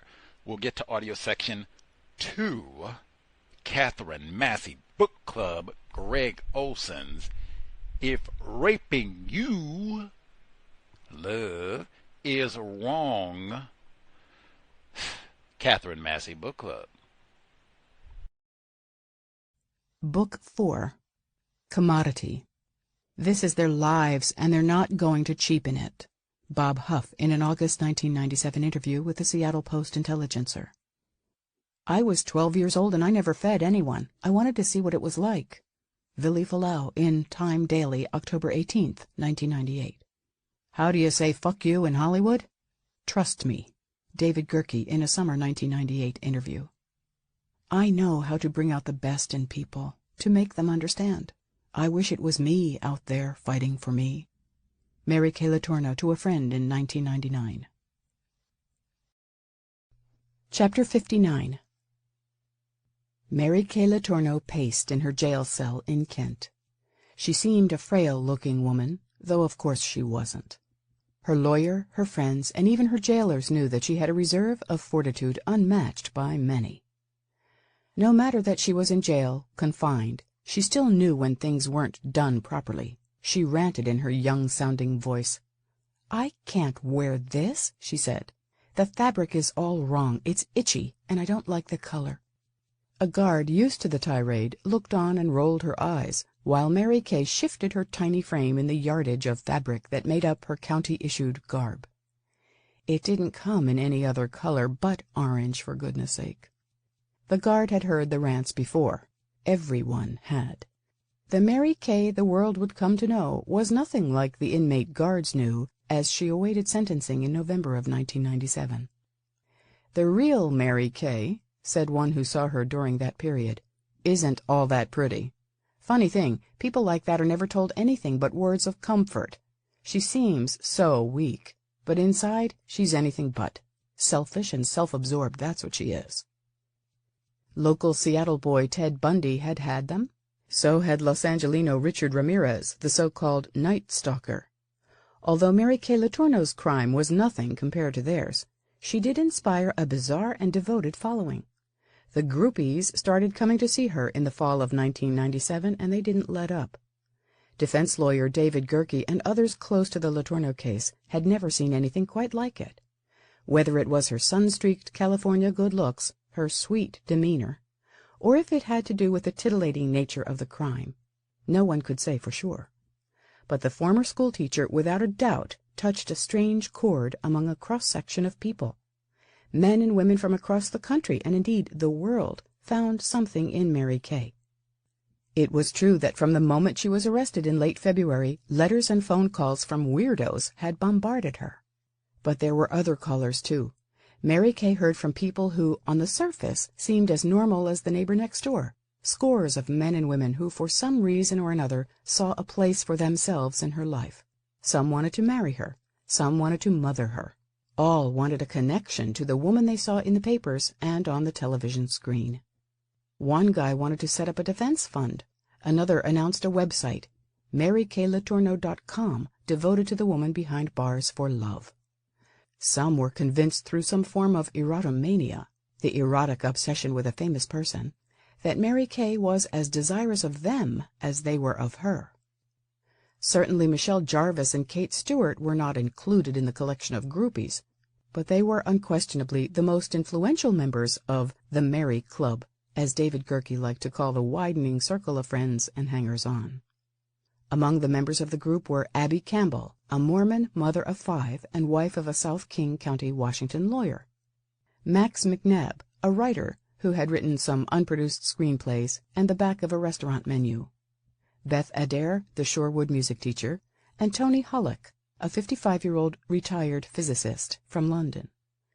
Mary Kay, of course, didn't think of them as groupies, but as true, courageous people. She later included Ron Fitton, the Seattle Times reporter, as one among her inner circle. Susan Gerke also was a common fixture at the King County Regional Justice Center in Kent, but David Gerke never considered his wife a groupie. She was only doing the right thing by befriending someone who needed it. Skeptical about Mary Kay at first, Susan became so devoted that months later she, like a dozen others, would contemplate writing a book about the extraordinary Mary Letourneau. She even signed an entertainment contract for her story. But it was Abby Campbell who provided the most vehement support of Mary Kay Letourneau, and it was Abby Campbell whose idea of assistance seemed to be enabling Mary Kay Letourneau to do what she pleased. Some would say actions on behalf of the jailed teacher would have dire consequences. She was a housewife that was trapped with the boredom of raising kids and was taken with the interest and excitement of the story and the involvement. She has hated it, but in the long run has reveled in the excitement, the notoriety, David Gerke said later. Mary Kay needed attention at the time. She was sitting in jail with nothing but her own thoughts to keep her company. When the men and women started coming, she agreed to see them. She was literally a captive audience. One man came nearly every day with a rose for the teacher, though jail rules prohibited him from giving it to her. Others phoned the jail just to see if she was all right. It irritated jailers because she wasn't supposed to be getting a fan club going. She was supposed to be paying for her crime. But as time went on, the danger grew. The groupies supported Mary Kay Letourneau. She was in love, and it was nobody's business but hers and Vili's. "Why are you rolling over?" they'd ask over and over. "Why are you letting your attorney do this? Why aren't you fighting this?" The Fish twins were mystified by all the people who were hanging around the jail. As far as they could tell, none of the hangers-on who had crawled out of the woodwork knew their friend before she was arrested. Before going in to see Mary Kay one time that fall, Amber and Angie noticed a woman with a stack of notebooks and an attitude. Who in the hell is she? Both wondered. As the visiting time ended and the phone service between the glass partition of the visitor's alcove was shut off, there was a raucous pounding on the door. Amber and Angie looked over and saw it was the same woman with the notebooks and clipboard hammering away with her fists to get their attention. As they swung the door open, Mary Kay was being led back to her cell, and the woman scolded them sternly for taking up all of her time as if she were their mother. "Usually, if I get here, people will let me in to talk to her," she said, pushing past and yelling for Mary through the glass. Mary called over her shoulder that she would phone her later. The woman fumed. "Like she was so important. But I'd never seen her before," Angie said later, "so I didn't care." The three exited the building for the parking lot. The woman with the notebooks hurried ahead. "Well, who are you?" Amber asked when they caught up with her. "Abby. I'm a friend," she said, turning around. "I've never seen you before," Angie retorted. Abby Campbell explained that she was helping with Mary Kay's cause. When Angie asked if she knew how they could reach Steve to send a car to the kids, Abby became noticeably bitter. "We're going to get those kids back," she said. "You can help us campaign." Campaign? What did she think this was, some election or something? She doesn't even know the Letourneau children. The girls thought she was odd, a middle-aged woman caught up in something that made her feel important. Amber figured Mary Kay had found someone to do her bidding. "Mary Kay knows how to use people. She knows exactly what to say and do," she said later. More so than some of the others, Kate Stewart could see the true basis of the bond between Abby Campbell and Mary Kay Letourneau. She could readily dismiss what some had said, that Abby was a groupie living through the stranger in jail, enraptured by a tale of forbidden love. As Kate rationalized it, Abby was a woman in need of a mission in life, a person in search of a purpose. It evidently wasn't enough that she had a lawyer husband and a house full of children to raise. Abby was there for whatever Mary Kay needed to do. It's a two-way street, but Mary Kay is the needy one now, so Abby comes, Kate said later. Errands, Abby could do them. Calls to David Gerke, Abby could make them, sometimes every day. Running down psychologists for Mary Kay's defense, Abby could do it. Kate and Michelle were glad that someone was in place to do what they couldn't do from 1,000 miles away.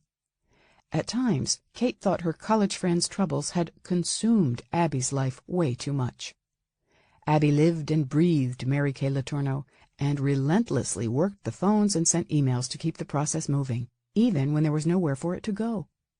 It was almost obsessive, and certainly annoying to some. One time, she called Kate when she was hosting a party at her suburban Chicago home. Kate's physician husband picked up the phone and let Abby have it. "What's your problem?" he barked into the receiver. "You've got 5 kids. Get a life. You're following this Mary Kay thing too much. Let it go," he said. Appearances were crucial. Anyone who knew Mary Kay Letourneau knew that. Shopping, grooming, saying the right thing at the right time, all were of the utmost importance. During visiting hours at the jail one time, Amber and Angie Fish made the mistake of mentioning to Mary that she was looking thin. They should have known better. Mary Kay was always worried about her weight. After giving birth to her children, she went on a protein drink to put weight back on. "Do I really look bad?" she said from behind the glass partition. The twins tried to reassure her, but it was too late. "Do I look sick? You should see the food they give us. I'll start ordering cookies at dinner, I swear." Mary also obsessed about her hair, which was flyaway and out of control. "It's the shampoo," she said. "I can only order baby shampoo and no conditioner. That's why my hair looks like this." The girls laughed along with her. "You don't ever want to get into trouble, you guys. This is not the place you want to be." Amber and Angie agreed. No one wanted to be in a place like jail. "Did you see Audrey?" she asked. The girls said they had. "Isn't she getting big? A little too big for that outfit?" she asked somewhat conspiratorially. Audrey was wearing stretch pants, Mary Kay's worst nightmare, Amber said later. She asked the sisters to go shopping to get her baby something decent to wear. Beth Adair, she said, could give them the money. Amber and Angie promised they would. "Did you see her hair?" Mary Kay made a disgusted face. They had. "What's wrong with her hair?" Amber asked. "They have that grease on it," Mary Kay said in an exasperated tone. The girls gathered that it was some kind of Samoan style. Suna had used some kind of oil to slick up the hair before twisting it into shape. Mary Kay was upset about it, but there was nothing she could do. Suna was dressing and grooming that baby the way she would any of her children. When Mary Kay got out of jail and could raise the baby, the grease, the stretch pants, the hideous red dress would be history. Mary Kay Letourneau wasn't an overnight sensation, as so many would later claim when her notoriety pushed her into Lorena Bobbitt and Amy Fisher's turf, tabloid territory. Hers was a slow-building, tawdry story of an inappropriate act by a schoolteacher before it became a media-made tale of a romance gone wrong. The spring that baby Audrey was born saw a steady flow of interest by the local media, before the national vultures with moosed hair and journalistic pretense swooped down from Los Angeles, New York, and Chicago. In the beginning, maybe before they knew what they had, before they could take credit for creating Mary Kay Letourneau, victim of love, the story was locals only, and media access was rationed. One producer from a smaller television show knew that the carrot that had been so freely dangled by David Gerke and Bob Huff had most likely been yanked completely out of reach after the Dateline appearance of Mary and Vili. Calls were no longer being returned. The secretary at the law office had a different excuse each time the producer inquired about catching up with Gerke. He's in court. He's out of town. He's with a client. Finally, at wit's end, and knowing full well the concept of being blown off, the TV producer made an appointment to set up further discussions to get Mary on his show. It was the secretary, not Gerke, who telephoned later. She called me back an hour before and said David can't make that time, and I had scheduled it a week in advance. This is crap, he thought. This show isn't a big enough player. In time, the young producer felt a shift coming from Mary Letourneau's legal team. He felt the lawyers had been friendly, even intimate. David Gerke faxed some material relating to soccer and his son, just like an FYI that a friend might send. Their attitude in the beginning seemed genuine. She really needs help. I don't know if we can do the show, but we'll try. We'll really take a look at it. But after Karen O'Leary's interview with Vili Fualaau in the park, things changed. The shift was more apparent as Mary Kay Letourneau became a media sensation, a commodity to be brokered and a ticket to the good life for the lawyers, her friends, and the Fualaus. National TV, first-class airfare, theater tickets, a new suit, 4-star hotel accommodations. I talked to people back east who said money had changed hands, the producer of the small program said, quickly adding that his program was more honorable and didn't pay for guests. It became clear to members of the media that getting Mary's story out was not as important as how much can you pay. The producer finally accepted that his show was out of the game. With all the wheeling and dealing, blatant or disguised, the producer felt those around Mary Kay were taking advantage of a person who needed help more than she needed publicity. Mary was her own worst enemy, he thought, because she was so very ill and completely unable to be an effective advocate for herself. She was so deranged anyway that I don't know that she could make a conscious decision, the producer said a year later. Chapter 60. For many of the Shorewood elementary teachers, lessons taught in the classroom were different the fall after their colleague was arrested. What had once been so simple now became impossible. Gone were the hugs to comfort a child in need. Gone were any displays of friendly affection. Nothing like that was appropriate. This hurt many teachers, especially those with younger students. If a child skins her knee and starts to cry, are you supposed to shake her hand? But there was more to it than that. The scandal also changed what and how things were taught. One teacher was unsure about comparing the size of a student's hand in a math exercise discussing growth. I thought twice about having his hand compared to my hand, she said. Touch would be involved. And touching was wrong. Another time, a teacher was discussing how ballads were often written to bring out sad and tragic stories. Some kid thought they should write about Mary Kay Letourneau. When another teacher discussed Nelson Mandela's incarceration as a political prisoner in South Africa, a kid shouted out an example all the students could understand. "You mean like Ms. Letourneau?" The teacher changed the subject. In fact, she changed her curriculum on the spot. No more of the torn-from-the-headlines approach to current events. There was no newspaper, no magazine that was a Letourneau-free zone. For that very reason, some also stopped doing current events. And there were the smarmy jokes about the private lessons Shorewood teachers gave their students. It got so bad that some teachers declined to be specific about the name of the school where they taught, and even what district. Whenever Highline or Shorewood was mentioned at a conference, it brought chuckles and the remark that they were from the Mary Kay Letourneau district. Most teachers don't take up the profession because they want to get rich.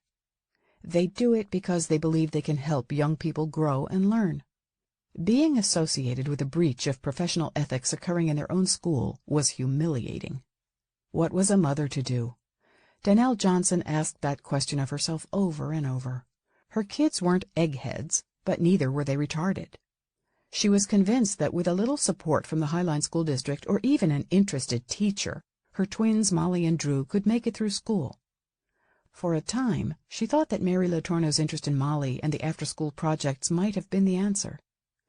When Mary dumped Molly from the group and months later when the scandal broke, she knew what false hopes she had harbored. After she had the twins tested and found they were academically at a 3rd grade level, not 7th, she played hardball with Highline. I went from being a neglectful, non-parenting, non-homework guiding mother to an overbearing, pushing bitch in about 2.5 minutes, she said later. 7th grade at Cascade was proving iffy, though Danelle had no idea until later that one of the reasons was that her son and daughter had become so wrapped up with Mrs. Letourneau and Vili Fualaau.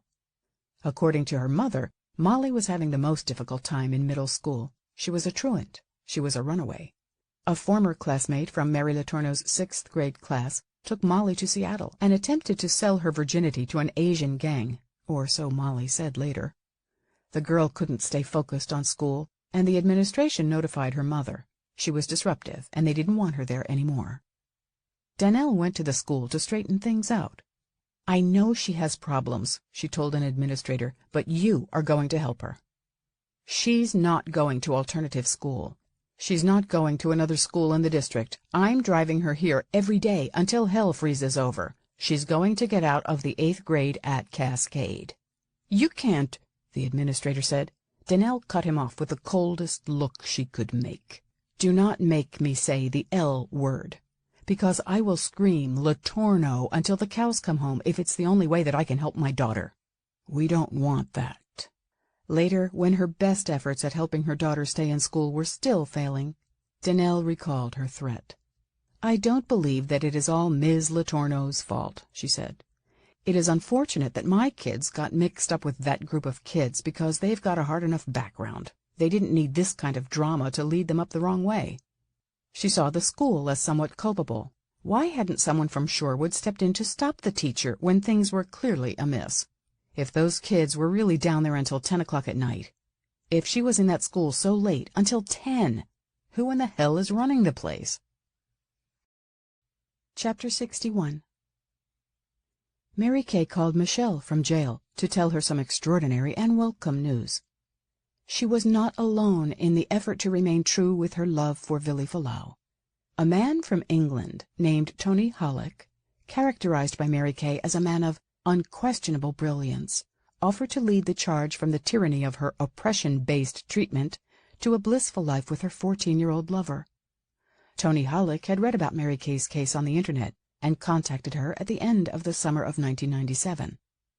"Tony's such a great ally for me," Mary Kay said with the same kind of breathless exuberance she once reserved for a new boyfriend. "He has such great connections.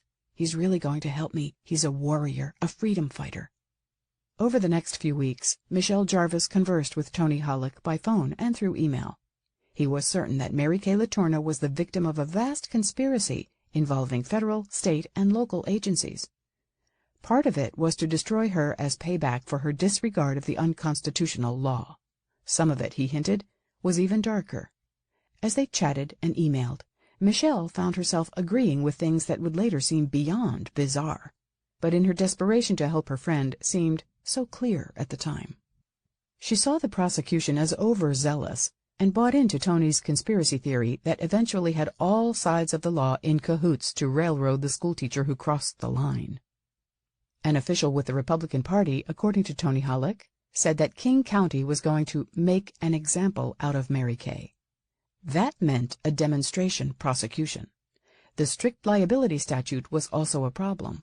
It took none of the facts of the case into consideration and sent her to the slammer or into a treatment program for which she was not even qualified. Tony Hollick all the way in London could see it. Couldn't anyone else? He asked. Much of what Tony had to say seemed to make sense to Michelle, especially since she wanted to find a way to get Mary Kay out of jail and back with her children. But there was that little item that always made Michelle cringe. Tony let it be known that he intended to marry Mary Kay Letourneau. If she would have me, he said. For weeks, the calls from Tony Hollick to Kate Stewart were almost daily, too. At first, the mother of three didn't mind their frequency or inevitably lengthy duration, though she could not deny the calls from London did tend to eat up more time than she really had, time from her husband and children. Kate considered Tony highly intelligent, eccentric, a freedom fighter who happens to be totally enamored with Mary Kay. His feelings for Mary Kay, however, harmed the effectiveness of the 8 amicus curiae legal briefs he electronically filed with the courts, and other missives he used to attack the enemies of the American woman he'd never met. Kate delicately advised Tony to keep the love part and the enamored part out of it, because nobody is going to take you seriously. But Tony couldn't refrain from letting the world know of his true feelings. He recognized a great injustice, and he could not deny that he loved Mary Kay Letourneau. He dispatched emails to the FBI, the White House, and the King County prosecutor, outlining the ways in which Mary Kay's constitutional rights were violated. If it was obvious that he was in love with Mary Kay, so what? He'd press on. No matter if he couldn't leave his heart out of it, Kate was glad for what Tony had done for Mary Kay. He's exposed people who might have done some underhanded things, she said later. He's put the limelight on some that have been against her. Michael Jarvis, like most of the husbands of the women who supported Mary Kay, kept out of it for the most part. But when the conversations with his wife, Michelle, and Tony Hollick went on for hours at a time, the patience of the pilot-turned-multimedia developer was stretched to the limit. When he could hear his wife divulge deeply personal information about herself, it made him wonder what the Brit's real intentions were. It seemed weird. Who is this guy? What is he getting at? What in the world could that possibly have to do with helping Mary Kay, he thought. When Michael asked his wife about it, Michelle dismissed his worries. He's probing into the character of people that were close to her, she said. He's trying to understand more about her by understanding the people that were really close to her, such as myself. Michelle didn't care what her husband thought at the time. She and Tony shared common ground. Both wanted to get Mary Kay out of jail and out of the SSOSA program before it took every shred of life from her soul. He's extremely intelligent, she said later. He's got these major emotional problems that put this weird slant into everything he does, which basically invalidates his brilliance, which is really too bad. But they talked and talked. If he was a little odd, he could be forgiven for it. There's someone out there who cares. We aren't alone, Michelle thought. At about the time Tony Hollick had come forward, Michelle learned the existence of Abby Campbell, the woman who had so irritated the Fish twins with her lead-the-charge attitude at the jail earlier that fall. Mary Kay praised Abby's support. She's a wonderful girl, and she's helping me out. But she told her oldest friend that Abby was more a gopher than a key player like herself, Kate, or even Tony. She's useful for what she's doing, Mary Kay confided in her little girl's voice. When Michelle suggested that it might be a good idea for her to contact Abby, Mary Kay dissuaded her from doing so. You really can't talk to her, Michelle, she said. Later, when the dust settled and Michelle learned what Abby Campbell had been doing behind the scenes, she figured that Mary Kay specifically hadn't wanted her to compare notes with Abby. Abby was privy to things that Mary Kay had kept from her oldest and dearest friend. Mary Kay is the queen of manipulation, Michelle said later. What was wrong with her? Mary Kay Letourneau's problem wasn't her relationship with Vili Fualaau, but the one with her lawyer, David Gerke. At least her friends thought so. Few close to Mary Kay had any doubts that David had sympathy for his client and that his tears during interviews were real. It only made their concerns more difficult to reconcile. If David cared so much, why was Mary being labeled a sex offender? What would Jesus do? Asked his bracelet. Jesus, some thought, would get a new lawyer. Kate Stewart was one from the get-go pushing hard for Mary Kay to get rid of her neighborhood lawyer in favor of someone who could handle the intricacies of the case without selling her out. From the very beginning, Kate recalled, he had all kinds of problems. He wouldn't show up. He lives minutes from the jail. He was MIA 2 or 3 weeks at a time, not even calling, on the biggest case of his career. That was the writing on the wall right there. She saw it. And he'd go visit her and pacify her. Then he'd send Bob Huff in and make her feel better. She's smart. She sees through it. But again, she's needy now. She's there. She's removed from everybody. They kept convincing her. She knew in her heart she had to get rid of them. Get them out, Kate kept advising. Mary Kay was not some nobody who couldn't get a decent lawyer. The attention to her case had brought offers of support and money. Get rid of them, Mary Kay. You can get another lawyer. There is money all over your name. Mary Kay said she wanted to sever the ties with her lawyers, but she was afraid. She didn't have any money yet and didn't know how much she could get. Kate urged her at the very least to hire another legal representative to keep an eye on David Gerke and Robert Huff. Get someone to watch them, she said. Months later, David Gerke would become misty-eyed at the suggestion that he didn't do his best on Mary Kay's behalf. He wanted to keep her out of prison, and the deviancy program was the answer. And though he believed Kate and Michelle hated him, their behind-the-scenes criticism and blame still hurt. They say I'm responsible for Mary Kay being in prison. I don't know why, but I'm responsible. One more again. Do anybody feel bad for Bill Cosby? Do anybody feel bad for Diddy? When they get the list out, say, Diddy, you're looking at these years in prison and the people that are responsible, they start with anybody other than Diddy.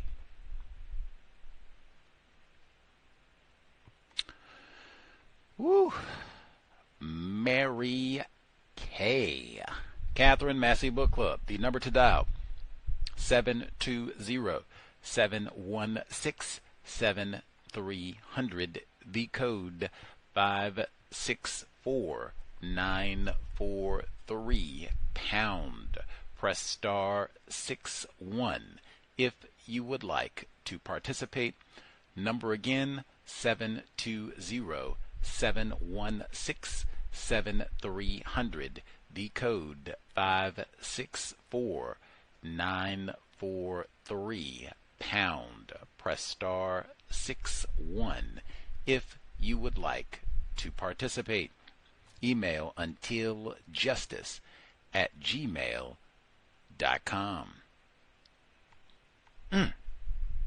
Blame it on she got people around the world and money and death. Wow.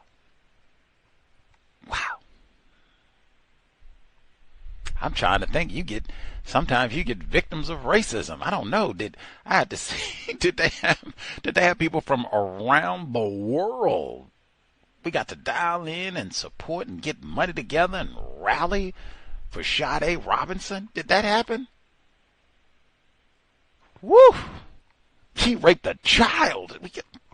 Let's get to it. Folks who dialed in, commentary to share. Z's mommy, Mr. Douglas, Lauren, retired firefighter in Florida, and our caller at 3215 should all be with us. If there are other folks, if you did not get to share it all, do not wait until the last moment. Go ahead, press star 61 and get your hand up immediately. Folks who are with us, proceed. Greetings again. In the second report, my first observation was she almost immediately got a lot of favorable attention while in jail. I might as well say a fan club. I was just thinking in my thoughts that comparable, well, I'm not gonna say that, but anyway, she got a lot of favorable attention. Apparently, when it comes to white women, there are plenty of Mary Kays. And these are probably the upper epsilon of her fan club, who is doing all of the calling and visiting and that sort of thing. And she developed like a fan club. I was just thinking on one of the parts of the second half, they were talking about the baby, and I was just thinking the Samoan culture. I'm assuming that the grandmother was doing the child's hair, and apparently the biological mother. That's how I would describe her. Of course, was not in favor of it, and as soon as she got out of prison, that culture of hairstyling and whatever is not going to last. It would immediately be dismantled by Mary Kay. I have here, I guess, Mary Kay rivaled with the mass murderer white woman, I can't remember her name, who was killed by the state of Florida as being the most infamous white woman prisoner at one time, the way this author is portraying it. I just can't remember that white woman's name, the one who killed a lot of people.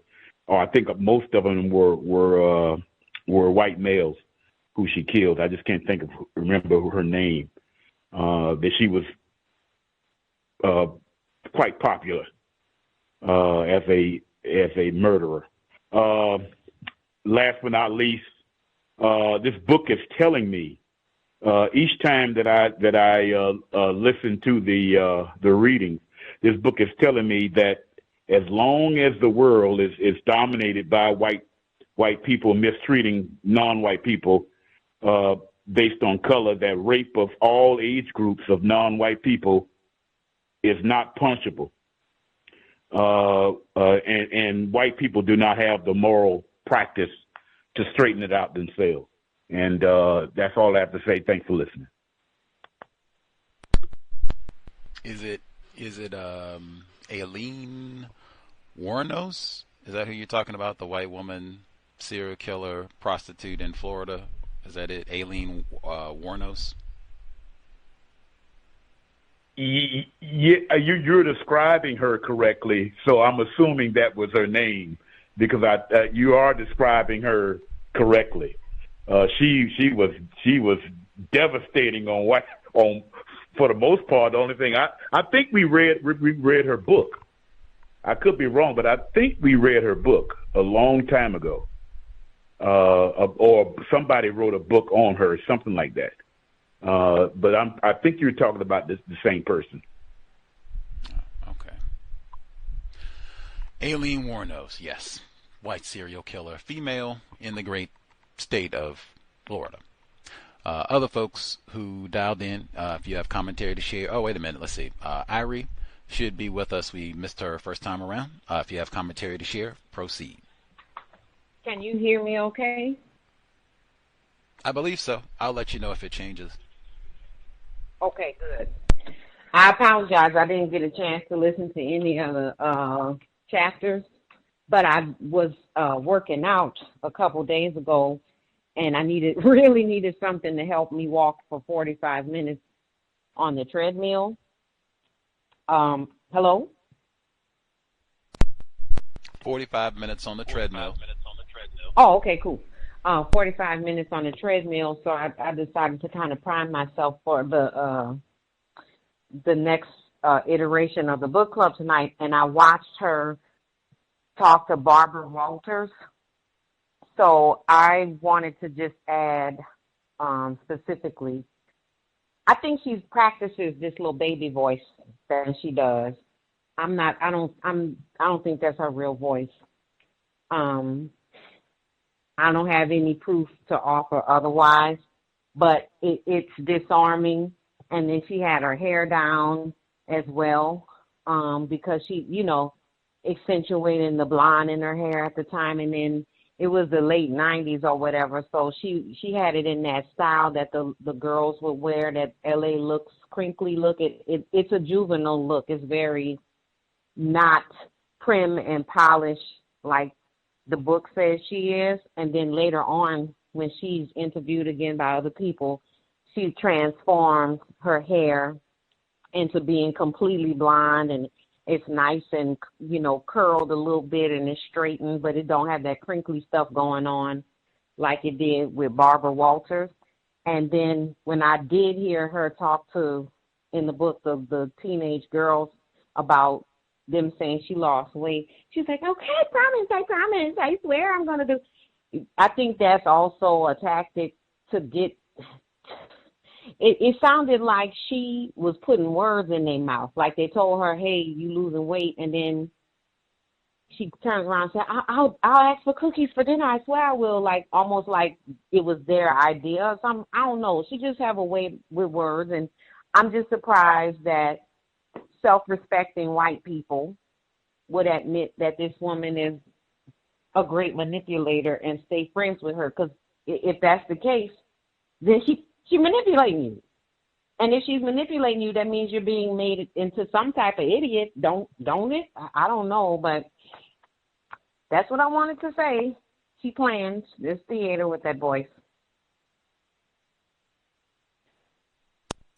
She does a lot of crying as well, talking about Mary Kay, to go in with the infantilization and being a victim herself, and her whole charade, being a white woman, along with her dress and then the hair, as she talked about. It seems like there's a lot that goes into the production of Mary Kay Letourneau. But yes, the interviews with Barbara Walters, and lots of folks have checked that out to kind of study the way that she talks about all of this and performs on camera, and that sort of thing. But yes, Mary Kay, I don't know what to say. And many people have said that she behaves like a child, that she's childlike. I think they even said that when she went to the classroom, this is after everything had happened, after she'd been arrested and everything, and they said that she just had this childlike wonder, you know, in the way that she behaved and all that. So manipulation, master manipulator. And I think the children, they even had said Mary Kay the manipulation with them, at least one form of it was they would just lie and say, oh, we're going to be there in 5 minutes. We're going to be there in 5 minutes. We're going to be there in 5 minutes. Oh, Steve will pay you. Steve is going to pay you. So they end up coming 5 hours late and you don't get paid. Now, I think they said they would get paid later, and they just loved hanging out with the all-American blonde family. So maybe they got paid, you know, in other ways. But that right there is a form of the manipulation. Oh, we're going to be there in 5 minutes. We're going to be there in 5 minutes. He got you. We got you. He got your check. Don't even worry about it. Let's see. Other folks who dialed in, commentary to share. Proceed.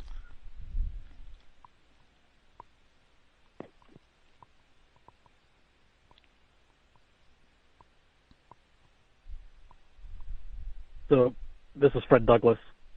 So I was thinking about the, maybe the school district, has even more problems.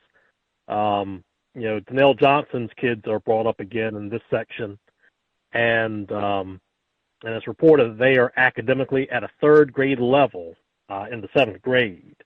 And I recognize that Mary Kay Letourneau was not the greatest teacher, but, how do you go through all those grades without improving, from third grade through all the way up to the seventh grade? Also, though, it was interesting, the daughter, after stopping going to Mary Kay's after-school meetup, was allegedly taken to Seattle by one of her, classmates. And according to this girl, her virginity allegedly was going to be sold to a non-white so-called Asian gang. And Mr. Renegade, you live in Seattle. I mean, how many of these non-white Asian gangs out there are buying white virginities, white girl virginity. It kind of reminded me of the Richard Pryor comedic bit that you play from time to time about the lineup and the white woman alleging rape.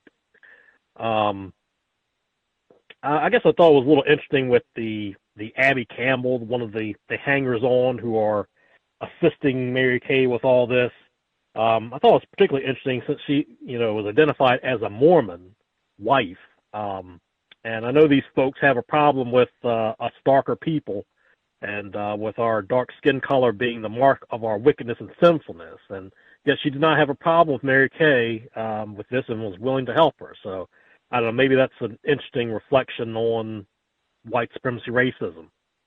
I thought it was very interesting that Mary Kay Letourneau and Nelson Mandela were mentioned together as two unjustly imprisoned individuals. And I guess just clarifying my comments about no stitching, I was thinking about, if you go back, thinking about the Roman Catholic Church, the Boy Scouts, a lot of no stitching going on there, but a lot of raping of children.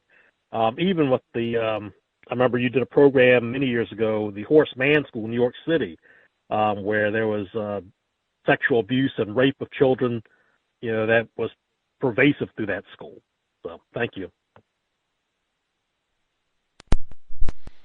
Oh, yeah. That's what have we been doing for our 16 years, sexual abuse. That's one we talked about lots and lots and lots for a long... That was back like with Jerry Sandusky, I think, like 2012, I think. Thereabouts. Anyway, much obliged. Mr. Doug, so he said the so-called Asian gangs in Seattle. Now, Seattle does have a large so-called Asian population.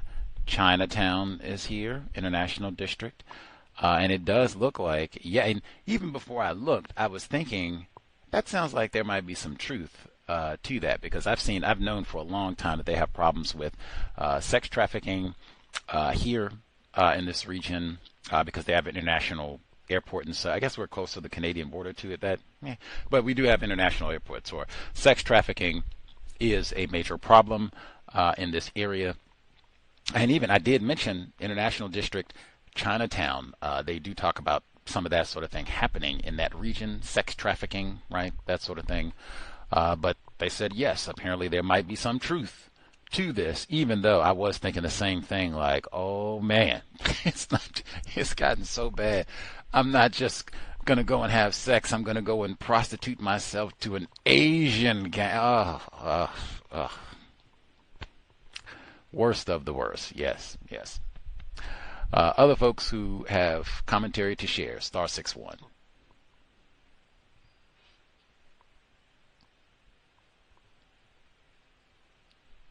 Actually, if I can get in really quick, that was one where I did say, now wait a minute, if they're going from, because this is the White Center Burien area where he told us that, hey, the non-white people, they listen to all the hip-hop and Snoop and gangster rap, and they don't even travel to Seattle. How is he going to Seattle to get an Asian gang? This is a child. This is what I told you. Like, I thought that was totally racist and some foolishness because, gee whiz, it's just not that far. Now, if a child can say, hey, I'm giving up on life, I'm going to go join up with the Asian gang, you're telling me an adult can't hop on city bus, get a ride, hop on a bike, a scooter? Are you serious? Other folks who had commentary?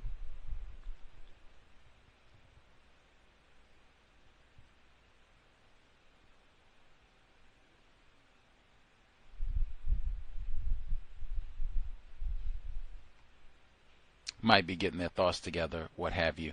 I'll get in email number 2. Greetings, Gus, listeners and callers. Chapter 55. 1. All were in agreement with the idea to dump her lawyers. Mary Kay waffled on the subject over the course of the summer of 1997. She didn't think David really knew what he was doing. She told friends that the only sex case that he'd ever handled concerned a father who raped and molested his daughter for 6 years. A client who thinks she did nothing wrong and shows no remorse for all the people she has hurt may also be an issue, not just the competency of her lawyers. Chapter 56. Audrey in a little red Samoan dress that Suna had given her. Mary Kay rolled her eyes at the ruffled and lace-trimmed garment. She told Amber that she thought it was the most ugly thing, but we'll do it to make her happy. Mary Kay is on her way to confusing and victimizing another non-white child. 2. Katie Hodgkin. For a long time, she struggled with a poem about her feelings of love and friendship for Mary Kay. She did so much psychological damage to so many children in this text. 3. There was some question about whether Mary Kay had been alone with Audrey, which was a violation of her bond. I don't want you to lie or anything. Amber knew what Mary wanted. She was asking for an alibi. How could she not be alone with the baby from time to time? Her kids and husband are gone. Maybe I'm not understanding this. No, I think you're, because I thought the twins, I thought they were children. They're not 18. How was she allowed to be with them? It seemed, I just got the impression that she was with many children at a number of different periods, which would have been a violation. And yeah, she's Mary Kay. The rules do not apply. 5. Reporter O'Leary. What Karen didn't know that day was that Mary Kay wasn't alone. Karen O'Leary. Vili Fualaau was hiding in a back room listening to a Dionne Warwick CD. Wonder which Dionne Warwick song. I'll Never Love This Way Again, or should it be Walk On By? But it's too late for that now. We got this child, so yeah, you can walk on back here. 6. It was a sympathetic portrayal by a reporter who had spent time with both perpetrator and victim. Kate Stewart would later shake her head at the reason she felt Ron Fitton had been dumped off the story of a lifetime. He appeared too close to the subject. He had become a confidant of Mary Kay's and nearly a surrogate father to Vili. Maybe the title of this book should be Sympathy for the Devil. 7. Maybe this will even put the boy through school. Why does she still refer to him as the boy? She no longer needs to hide his identity. We already went through that, and as I said, everybody calls him the boy. I don't even really hear the victim, the child. It's the boy, the brown boy, the boy, the boy, the boy. That would be enough also. The traumas. Like I had a name. I was somebody. The brown boy. That's not my name. Let's see. 8. Excuse me. The only crime I'm guilty of is betraying Steve, she said. If the prosecution knew of these statements, whatever plea deal should be off. 9. August 7. A haltingly repentant Mary Kay Letourneau joined the inmate population. King County Jail, by far the most educated, the best mannered, and most beautiful. She didn't look like she was the type of person who belonged in jail. Got it. Only non-white people belong in jail. That's Orenthal James. Got it. Chapter 57. To the veteran reporter, Mary Kay Letourneau's boyfriend, victim, did not look like a mature young man, as the lawyers had tried to portray him. He was a small, gangly, and self-conscious like kid. Finally, an accurate portrait of Vili. 2. Vili talked about an uncle who had started getting involved with an older girl when he was 12. The uncle married the girl, and they were still married. The story was interesting because it told Karen that Vili had been exposed to and accepted early sex. Wait a minute. What was the age difference? If she was 17 and he was 12, it's incorrect, but not at all the same as raping Mary Kay. For sure. 3. As the interview came to a close, Vili said that he felt he was older than Mary Kay. His family, he said, considered him an old soul. He thought Mary Kay was childish or immature in some ways. This is all part of her grooming. 4. She watched the Cairo report as Vili fiddled with the filigree decorated silver ring that had been a gift from Mary. The inscriptions, "I'll be there" and "Oh, happy day" triggered the memory of her teacher's request to relay 3 words to Vili. A reference to the Jackson 5 hit song and the international gospel hit recording by the Edwin Hawkins Singers. Mary Kay has been studying her some non-white victims. That's what, hey, not ignorant.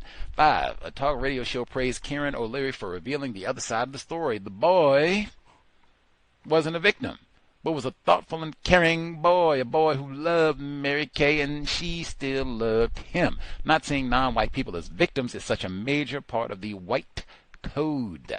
6, Bob Huff as Mary Kay Letourneau's attorney, along with David Gerke. It seems like an amazing conflict of interest that you would represent both the rapist and the rape victim. The lines were blurred in the Letourneau triangle. Wasn't that a song? Never mind. Vili's mother demonstrates the confusion of non-white victims. Was it Vili who primarily saw dollar signs, or was it the lawyers? Facts. 7, CNN's burden of proof to argue her position. It turned ugly. Karen, they were just vultures.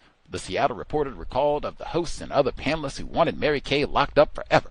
They were terrible, and I was defending Mary. They chewed me up. White supremacists take both sides of any argument. Chapter 58. Beth Adair, music teacher. She said her involvement was the Christian thing to do, the religion of white supremacy. For teachers outside of Shorewood Elementary, it was equally rough. Reminders, they were called, came down from the district. Reminder, don't touch, don't be alone, don't let it happen to you. Interesting, almost seems as if the teachers are blaming Vili. Facts. When Mary returned to the lounge, her face was flushed. She smelled like sex. A teacher later said, still shocked by the scent. She was in the van with Vili Fualaau in the parking lot. It couldn't be that she just had sex with the boy. Later, Mary Kay's words haunted the teacher, who noticed the heavy, musky smell that lingers after intercourse. Hey, teachers, y'all aren't innocent either. So many people knew, and the no snitch. And Book 4, Commodity. I was 12 years old, and I never fed anyone. I wanted to see what it was like. Vili Fualaau in Time Daily, October 18, 1998. Fed, I am not understanding this passage. I didn't understand that either. Like, did he mean like feeding a child? Because he had a baby to feed at that point. So is that what he meant? Like, yeah, he'd have to give me some more detail. Chapter 59. Mary Kay paced in her jail cell. She seemed a frail-looking with her white fragility. Of course she wasn't. She ranted in her young-sounding voice. I can't wear this, she said. The fabric is all wrong. The guard used the tirade, looked on and rolled her eyes, while Mary Kay, the real Mary Kay, said, one who saw her during that period isn't all that pretty. I wonder if that voice of hers is part of the manipulation. Keisha and LaTanya would have not gotten any eye roll for that type of behavior. They would have been put in the hole or the bing. And you get nigger knocked a few times. Like, shut up, LaKeisha. Crack, crack, crack. Can't do that to blonde Mary Kay. 2. The groupies started coming to see her in the fall of 1997, and they didn't let up. Were any of these people non-white? I doubt it. I don't know. You think? I don't know. Wonder if they got pictures. 3. Abby Campbell, whose idea of assistance seemed to be enabling Mary Kay Letourneau to do what she pleased. Some would say actions on behalf of the jail teacher would have dire consequences. She was a housewife that was trapped in the bedroom of boredom of raising kids, and was taken with the interest and excitement of the story and the involvement. Seeing white women as victims is a major part of white code. Absolutely. Abby Campbell explained that she was helping with Mary Kay's case. We're going to get those kids back. She said, you could help us campaign. Campaign? Amber figured Mary Kay had found someone to do her bidding. Mary Kay knows how to use people. The twins are starting to figure things out a little. The cult of Mary Kay. What's wrong with her hair? Amber asked. They had that grease on it. Mary Kay said in an exasperated tone. The girls gathered that it was some kind of Samoan style. Suna had used some kind of oil to slick up the hair before twisting it into shape. Mary Kay was upset about it. Suna was dressing and grooming that baby the way she would any of her children. Oh, the horror of it all. That baby would exhibit signs of her non-white heritage. Ugh. She's supposed to be blonde, blue-eyed, all this. 6.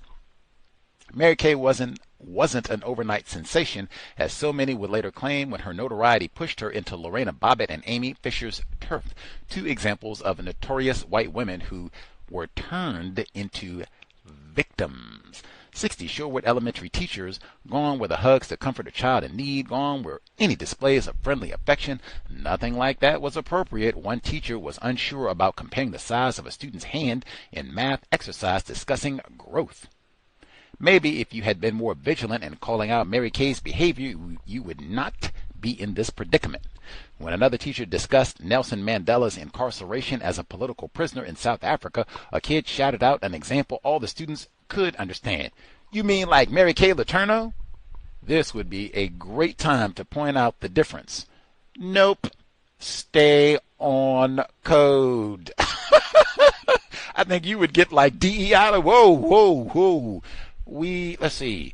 I know we can't talk about Mandela, the child rapist. Let me see. He's at least. I think we can talk about Mary Kay. We that Mandela. I don't want to hear nothing about. Matter of fact, you hear how they messing over our sick white brothers in South Africa? You better not be white and have a farm. Matter of fact, President Trump trying to take care of them. That's how we can talk about that maybe for 5 seconds, but DE, you ain't gonna take my job. We'll talk about that blonde child rapist, Nelson Mandela. Let's see. According to her mother, Molly was having the most difficult time in middle school. Imagine that. She was truant. She was a runaway. A former classmate from Mary Letourneau's 6th grade class took Molly to Seattle and attempted to sell her virginity to an Asian gang. The damage that Mary Kay has done to so many children. And yes, they have Asian gangs in Seattle, it seems.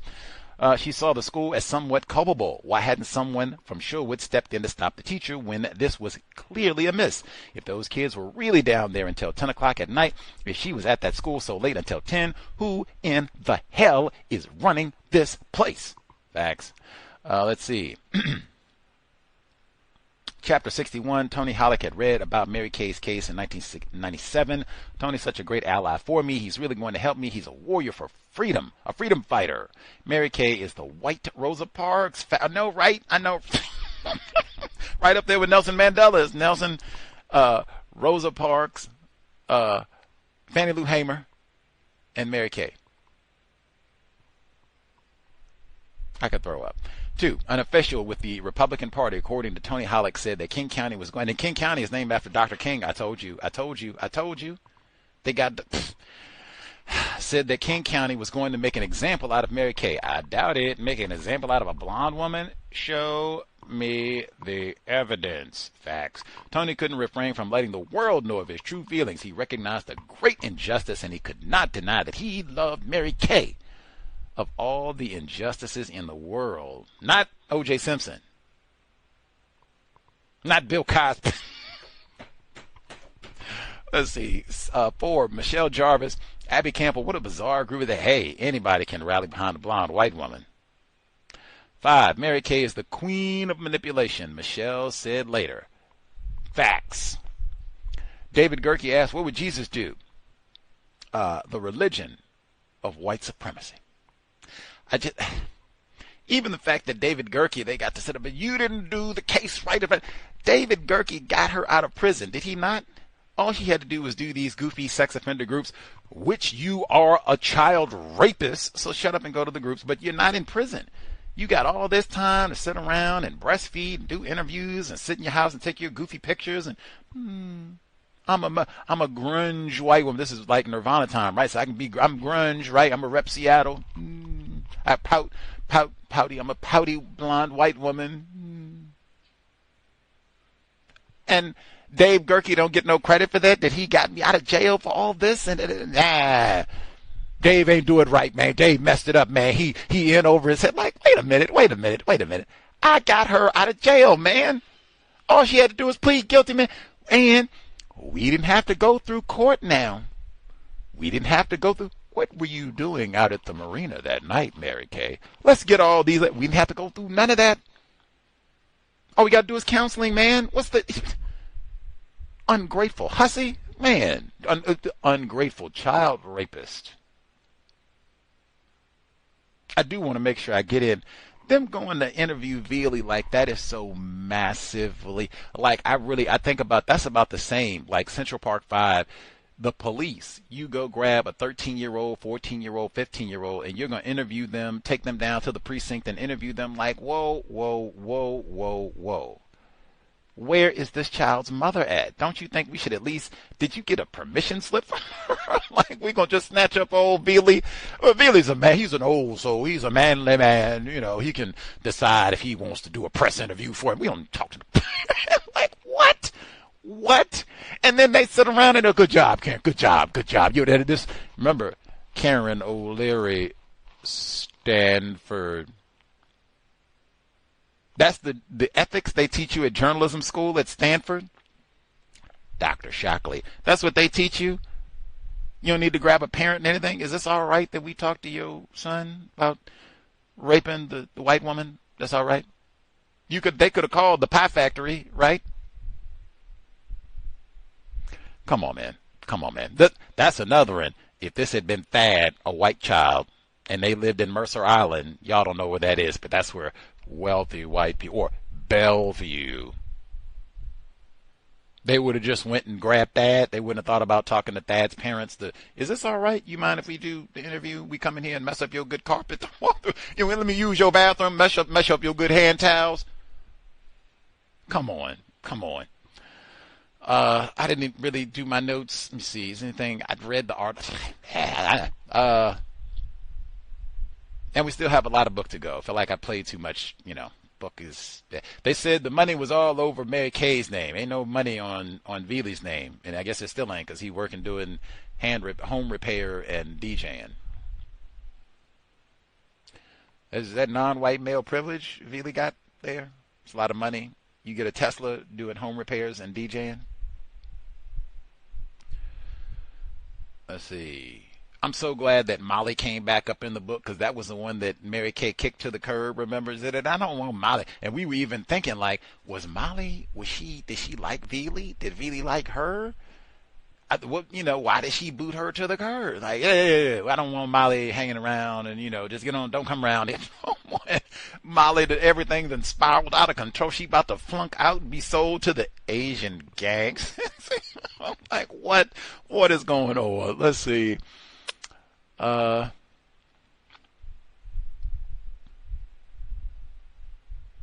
going to write about a Mary Kay. All of this, just like, I wouldn't even know what to do even now. Like, the whole school has been traumatized. We're going to need counseling for the rest of our lives. Did she rape any of you all?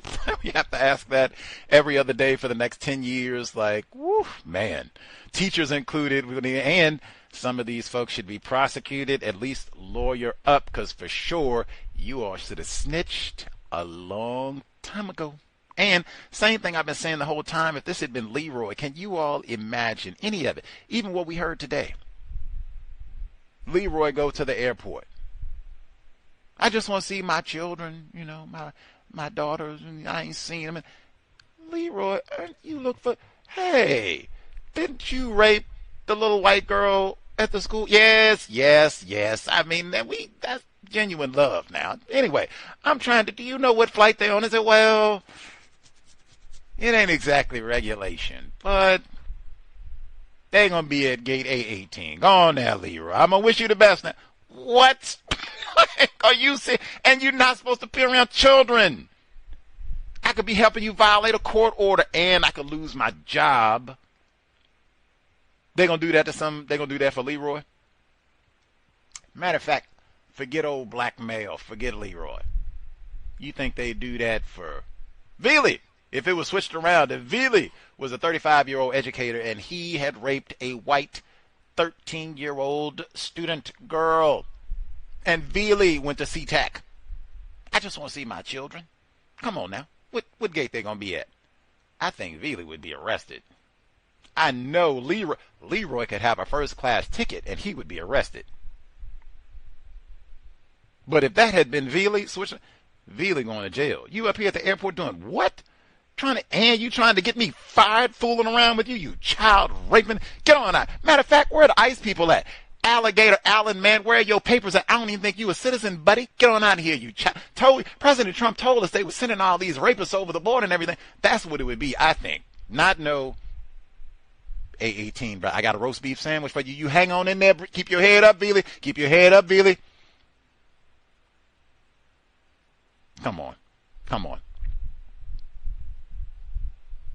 I do think the author wrote it in such a disparaging way about the whole Fualaau family and just saying that, hey, we're going to cash in, we're going to get some of this money on this. Are you out of your flipping mind? They work at the pie factory and are stealing coats, man. What? And where's the evidence? Now we're 25 years on, so did they come up They got property in, like I said, hey, Mercer Island. The Fualaau family, they got property in Mercer Island now. They're all driving Teslas now, except for Vili. Get out of here. Let's see. Anything else I get in? Last thing. Mary Kay knows how to use people. Facts. Let's see. The weird, all of these groupies and everything that she got. Do anybody feel bad for Vili? I already got it about Bill Cosby and Diddy. Do anybody feel bad for Vili? I wouldn't say groupies. I would just say people that Vili's a victim. Hey, can we get Vili some shoes? Which size shoes you wear, my brother? Which size shoes does the boy wear? What size jacket does the boy need? Did Vili get that at all, or was it that I told you that boy he out there chasing college professors now, and he probably been sleeping with the whole class. He was chasing that. He got manly need. Was that the whole thing? You know, this ain't his first time. You don't even look like he's 13. He looked like he's going on about 25. Was that how the whole thing went? Any hoodles, we will continue next Friday. Much obliged for the participation and continuing to think now. Do you hear black people talk about this? Oh, guess we can move on. Lauren, did you have commentary? Didn't see your pan there. Did you have commentary? Can I be heard? Yes, ma'am. Okay, I had some difficulties with my phone earlier, so I'm sorry for waiting to the end. I was also confused about I was 12 years old and I never fed anyone. I wanted to see what it was like. That was before the first session, the second session. I thought, though, like I couldn't find it on the internet, but I thought maybe he fed Mary Kay Letourneau, like in some sort of sexual romantic, I don't know. But interestingly enough, 2 years later, he'd probably be feeding a baby. Also, it said, I know how to bring out the best in people, to make them understand. I wish it was me out there fighting for me. Mary Kay Letourneau to a friend in 1999. I thought that was a roundabout way of admitting that she's manipulative. They talked about the groupies. Ted Bundy had them. Richard Ramirez, the Night Stalker. I don't know. White people who commit crimes get groupies. I don't know about Richard Ramirez, though, if he was white or non-white. Those followers, Charles Manson had them, Jeffrey Dahmer, Bonnie and Clyde, the Columbine children, Eric Harris, Dylan Klebold. I've never heard of any DC sniper groupies. The term erotomania was used, erotic obsession with a famous person, that Mary Kay was as desirous of them as they were of her. We learned some interesting terms in this book club. We also learned hybristophilia. That's the phenomenon of an individual being sexually aroused by a criminal offender. That might also apply here. She sees the baby. She says, isn't she getting big, a little too big for that outfit? It said Audrey was wearing stretch pants, Mary Kay's worst nightmare. Like, this is a baby. And she does this, like, it seems with all of her daughters, even the white one. She acts like they're fat, and I think it's kind of mean. I don't think you should talk like that about an infant. The hair with the grease on it, white people do that.